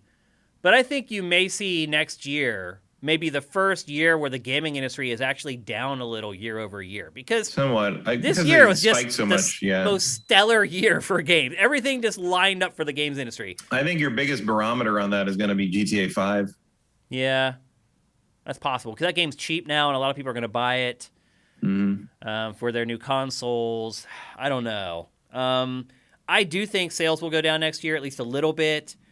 Because the other part of it, too, is a lot of the casual folks are going to stop buying games next year as they go out and do whatever it is that the casual folks do. I wouldn't know. But they're going to go out and have their lives, and they're not going to buy as many games or play as many games as possible. But you have the hardware. You have people still trying to get PS5. You still have people trying to get Xbox Series. And so that hardware sales are going to offset some of the loss of software sales. So it could be flat. It could be a little up or a little down, but I don't think we're going to see the growth that we saw in 2021. And then the semiconductor shortage, how is that going to affect the gaming industry? I think you're just going to continue to see low yield on production. It's going to continue to be hand to mouth with the consoles. It's going to continue to be hard to get a PS5 until the end of the year. I guarantee it. Probably midway through next year, you might see a PS5 on a store shelf. Maybe. You're already starting to see Xbox Series S on store shelves. You can go into a Target or Walmart and run into those every once in a while. Series X, still hard to find at retail. And my guess is after the holidays, probably in January or February, I think we'll start seeing those on store shelves. PS5 still, though, is an enigma. And I think you're going to see it with everything, though. There's just not enough semiconductors for anything. For cell phones, there's not going to be enough for the new Switch. There's not enough for consoles. There's not going to be enough for the new Steam handheld we talked about earlier. It's a problem. There's a problem with cars. They don't have enough of them for anything. Any piece of electronics or anything that has electronics in it are going to be affected by it, I think, until at least midway through next year. What do you think, Matt? I mean, that sounds pretty accurate. Also, wait until we actually literally run out of semiconductor material. Yeah. Because that's coming probably within our lifetimes. Yep. Probably so. Next question from Case Money. Get questions in, people. We only have 2 questions in here. What's going on with you people? E3 is like literally 10 days away. You have to have a million questions. Case Money. If Horizon misses 2021, does Microsoft have any big guns that can win the holiday? Yeah, I mean, possibly. I guess if they get Halo out. Halo and Hellblade. I mean, Hellblade should be due for release by the end of the year. Do I think it's going to be like Avowed or anything big from Bethesda? No. But I think that Microsoft, Halo is big. If Halo is good, it's big enough to win all on its own. Imagine if Halo Infinite gets, and look, this is just conjecture. I'm not saying this is going to happen, but imagine if Halo Infinite gets like a 9.5 Metacritic average. Like, that could absolutely win Q4, especially if something like Horizon doesn't make it. Obviously, God of War now not making it before the end of the year. Who knows what Nintendo's going to have in Q4? It could absolutely win Q4 if Halo ends up being something extraordinary. Do I think Hellblade 2? I think the chances of that happening are a little lower, but the first Hellblade, it did really well with critics because of its approach and the way it's in its subject matter, mental health, and the way it approached mental health. It was a very unique way to do it. If it can do something like that again, then it has an opportunity, but otherwise I would say probably not. So I do think that most of that would be hinging on Halo Infinite to deliver, and we'll see. They got an extra year to polish the sucker up and make it everything it can be. So no excuses if Halo Infinite does not come in hot. Anything else you want to add to that, Matt? No, that's about right. I mean, I think, if Horizon drops out and Nintendo doesn't have anything really electrifying, I think your Q4 is basically Halo, could be Halo versus Call of Duty. Yeah. Like, those are your biggest profile releases then. Yep. I hope Halo delivers. Halo's got to be good. Like, that's the main thing. I hope it is. It has to be good. I hope it's good, man. I'm a fan of that franchise. I feel like I've suffered through the last couple. There's no more excuses for 343 either. Let's be honest. Like, they had their 2 games to get their feet wet and find their footing. This is it. Got to do it. Next from Lynn Jeff 99. What's up, man? How you doing? Hope you're doing good. Are you guys going to Patrick's party this year? Is it going to be crazy? No, it's not going to be crazy because it's not happening. It's not going to be. No. This is why it was removed from our Patreon. It's something that people could pledge for because the party is not happening. And Patrick is not happy about it. He really feels like it could have happened and that it was killed too early. But he's resigned to the fact that it's not happening now. And he is literally planning an E3 party next year that he says will be double the budget of any E3 party he's ever had. So it will be... Wow. I know. It will be like 3 years that he didn't have a party. And so he's like, when we come back, we're coming back hard. So once we know the details about that, we will add it back onto our Patreon as something that you can pledge for. And keep in mind that it will be That'll be the one to go to, folks. It will be because if you're saying it's double what we've had before, that is even absolutely imagine what that's going to be. Yeah, that's... But we'll keep you updated. We'll let you know when. That's going to be some, like, I don't know, like Arabian Nights shit. I know. So once we know more, we'll let you know, and we'll add it back to our Patreon and let you guys know when you can kind of go and bid on it. Let's see. Welcome to the Pactor Palace. Yeah, it looks like my scolding woke you guys up. We got questions now, and we got time to answer them, so keep them coming. Let's see. Nox Eternitatis. I can never pronounce that. Okay, I'll bite. What are you guys looking forward to at E3 with conservative expectations, and what are you really hoping for? Go first, Matt. I don't know. Conservative expectations. I just like some stuff to look forward to in Q4. Yeah, that's fair. Like pie in the sky stuff. I'd like to see some concrete something about Beyond Good and Evil 2. Okay. I don't think we will, but like that would be if there's one like kind of missing in action game I'd like to get some like proof of life on. That would be it. Very simple for me. Gameplay of God of War, gameplay of Breath of the Wild 2. I'm good. If I get both of those two things, I'm good. I feel like you're gonna get those things. I think so. I've been unpleasantly surprised before, Kyle. At the very least, I feel like you'll get God of War. Yeah. You know, I mean, Nintendo, I can't always predict properly, but it feels like it's about time, right? Yeah. Yep. Sir Spider, just a shout out to say I'm loving your streamlined focus on GameFace and 3-night weekend. 3-night weekend is real quality. Nice one. Thank you. I appreciate that. There's a lot of work that goes into that show. I wish more people would watch it, particularly on YouTube.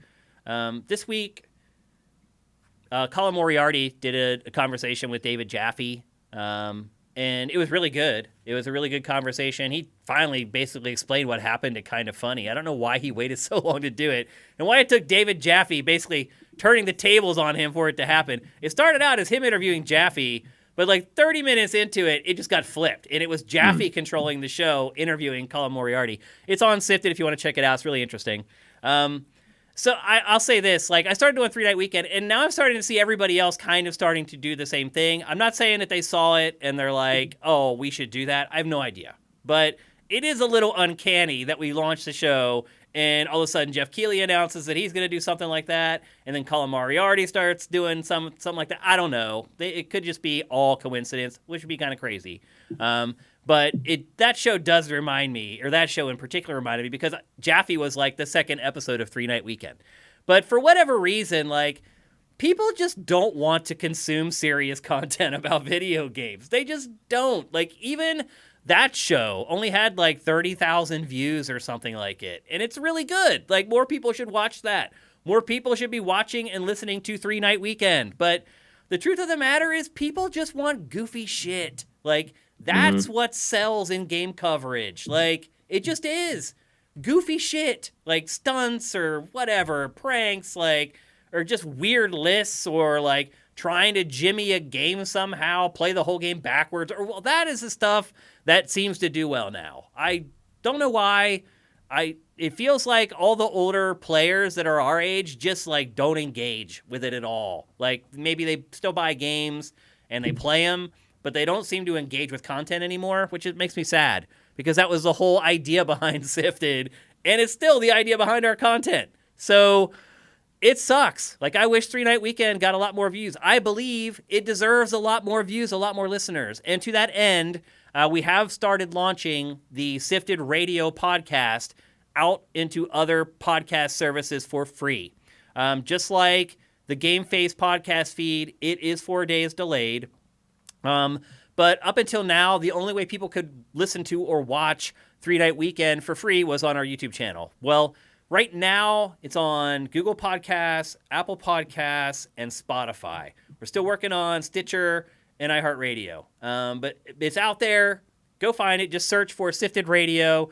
Please subscribe. Please review it. It makes a big, big difference in podcast services if you review the podcast. Like, even if you're one of our patrons or subscribers to Sifted, go review GameFace on the podcast services. It makes a big, big difference. That's how they bubble up when someone's like, hey, what's a cool gaming podcast? If we don't have a lot of reviews and a lot of positive feedback on the podcast, we'll never come up. So just something else that you can do to help us. It doesn't cost anything. It can make a really big difference for us. And organically, you just reminded me that Sifted Radio is up on some podcast feeds. I wanted to wait until it was up on all of them to make an announcement, but your question just kind of jogged my memory. So anyway, it's out there for free on several podcast services right now. Let's see what's next. OCD Master 1. What do you think was the best JRPG from the last generation? Oh, God. Persona 5 for me. I don't think it's even close. What about you, Matt? Keeping in mind that when I say JRPG, I think turn-based RPG.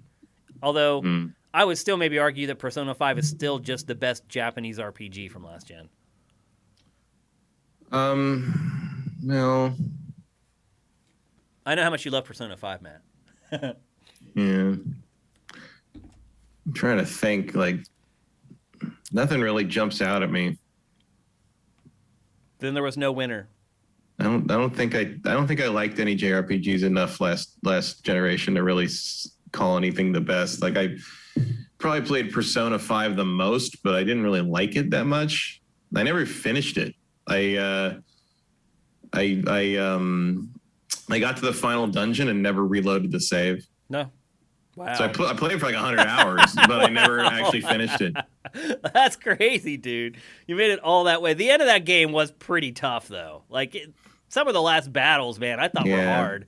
I had to play a bunch of times. I'd have to count like weird stuff, like one of the From Software games, or like I don't know, like I mean, Bloodborne. If Bloodborne counts, yeah. Like, I guess it's kind of an action JRPG, or like one of the Yakuzas. Yeah. That kind of thing. But yeah, in terms of like even a less traditional RPG-y.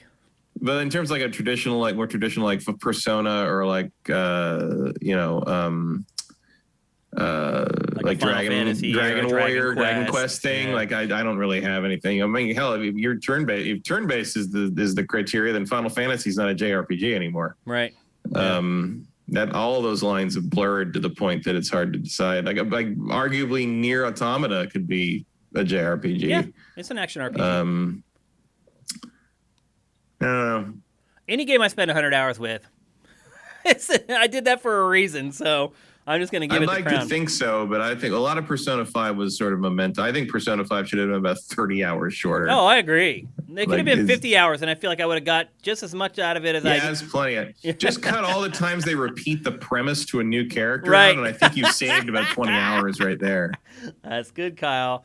Let's see. From Norix Nessie 94, do you think Sony will have a game showcase this summer, or just have a bunch of state of play showings? Well, I think you're going to get a big one around E3, which means... Unless they decide not to play. They're gonna. There's no way they're not going to do anything around E3 week. There's just no way. You don't think they're going to do something, Matt? I don't know. I mean, they've in the past they haven't, but I feel like after the last year, you have to kind of fall in line a little bit here. Launch a new console. I think we're going to get a big state of play for E3. And then I wouldn't expect we get another one until like end of summer, early fall, to be honest with you. Mm-hmm. And then that's when they'll reassure us that Horizon Forbidden West is in fact coming before the end of the year. Yeah. Or I'm just trying to stay positive, Matt. Mm-hmm. I'm just curious if they'll address the PlayStation 5 shortages. I doubt it. Other than to say good luck, and it's not going to change anytime soon. Yeah, or we'll just get like the usual, like, we appreciate your enthusiasm for our PlayStation products or something. Yeah. Knox says I'm getting close to pronouncing it correctly. I'll get it next time. I'll keep trying, brother. I'll do the best that I can. Do we have any more? Here's one last one from Merlmason. Any new UG albums or movies to recommend? I don't know what UG means. Underground. Oh, let me think. Off the top of my head, no. You should, if you don't, you should listen to 3 Night Weekend, because every week or every other week when we publish that show, I give you my underground music picks every episode for the new releases of that week. You can even go back and listen to the last like 4 episodes, and there are like 10 indie albums, underground albums in there. You'll find the stuff that I recommend in there. What about movies, Matt? Any underground movies that you recommend? If you are somewhere you can go to the theater, or in a position to go to the theater, I recommend In the Heights, which is Lin-Manuel Miranda, the guy who did Hamilton. He was trying to get that movie made for a long time. It was supposed to finally come out last year, got delayed because of the pandemic, and finally it's coming out in a couple weeks. And buzz is very good about it, very high. And I'm going to go see it at the Chinese theater. And I would encourage everyone to support it if they can. I do have some really bad news, at least bad news for me. So I bought tickets to go see New Order at the Hollywood Bowl. I've talked about this before, like 2 years ago. Mm-hmm. And so obviously the pandemic starts, the show was canceled. And then 2 weeks ago, I received tickets in the mail for this year for the same day at the Hollywood Bowl. And we were so elated, my wife and I. We were huge New Order fans, Joy Division fans. So I put the tickets up on the refrigerator. So every time you open it, you're like, yeah, we're going to see New Order when all this is over. It was just this thing we were both looking forward to. And yesterday, they canceled the frickin' tour. Not only do they cancel it, they do reschedule it. And they reschedule it for October of 2022. So now I'm faced with the idea of holding on to these tickets that I paid for 3 years ago, Matt. I have by July 1st to decide whether I want a refund of the tickets or whether I want to hold on to them until October of 2022. They're playing with Pet Shop Boys, which I don't even like Pet Shop Boys that much. But what would you do, Matt? Would you hold on to them? Like, we were so destroyed and devastated that they canceled the show for this October that we were just like, no, let's just get refunds or whatever. But now as I'm thinking about it, I'm like, maybe I should just hold on, because they were hard to get also, I should add. No, when the October 2022 rolls around, you're still going to want to go see New Order. You're right. That's a good point. That's a good point. Yeah. You're not going to be mad about it anymore. That's true. So you should hold on to the tickets. Okay. And that money to me is already gone. It's like, it's not like I even look at them like money anymore because I paid the money 3 years ago for the tickets. So it's not like I'm looking at it like, oh, I need that cash or whatever. Like, that money is already down the toilet as far as I'm concerned. So yeah, I think we're going to hold on to them. But man, that sucks. Like, the whole time we're like, oh, that'll be what we'll get to do when everything goes back to normal. Mm-hmm. And now it's just whoosh right down the toilet. It's really disappointing to find that out. So the world isn't getting back to normal quite as quickly, I think, as like we thought it was going to. No, I think some things faster than others. Yeah. Unfortunately, concerts was not one of them. And Concerts is going to be one of the last things, yeah. And keep in mind, this concert is outdoors at the Hollywood Bowl, which the problem wasn't the Hollywood Bowl. The problem is that it's a tour where they're going to go, where they're supposed to go to states where their vaccination rate is really low, or to a venue that's indoors or whatever. So I understand why it happened, because when you do a tour, you can't just be like, well, the Hollywood Bowl will work, so let's do the whole dang tour for one show. You can't do it. So I get it. It's just really disappointing. It was just something I was so looking forward to all this time. It was like the carrot on the stick that I've been chasing after for the last like 15 months, and now it's just gone. But anyway, things are going to come back slower than I think I anticipated, and maybe a lot of people did. But it's just good that things are coming back at all. So sometimes you just have to count your blessings, including the awesome support from people like you. Before we go, just want to remind people, Sifted and GameFace is supported 100% by our Patreon. You can find that at patreon.com/sifted. That's SIFTD without the E. If you want to find me on social media, I'm Dinfire everywhere, on Twitter, pretty much everywhere.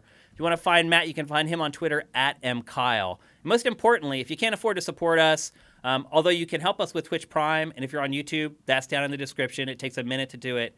But if you can't help us financially, you can always follow Sifted on Twitter at Sifted Games. And if you're waiting to find out when all our stuff goes up for free on YouTube, that is the exact place to do it. So the final reminder, we'll be back next Tuesday at our normal time. We will be doing some E3 preview stuff next week, talking about kind of the big games you should be looking for, what we expect. We'll lay out our E3 coverage schedule in next Tuesday's show as well. And then just 4 days later, on Saturday, it is E3 2021, rocking Saturday, Sunday, and Monday. And there are events throughout all 3 of those days. So we will be hanging tight with you guys for 3 days straight, pretty much. And Matt will probably be back in the studio for the first time, which is amazing and a sign of progress. So thanks for everybody who hooked us up with Twitch Prime. Gohan Rage, just saw you gave me Twitch Prime. Thanks, brother. I see that.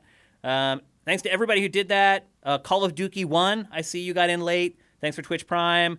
Thanks to everybody who gave us bits, anyone who gave out subs in our chat, people who just stuck around for the entire episode. We really appreciate it. We'll see you guys next Tuesday. Don't forget, at 1 p.m. Pacific, 4 p.m. Eastern. Until then, GameFace is up and out.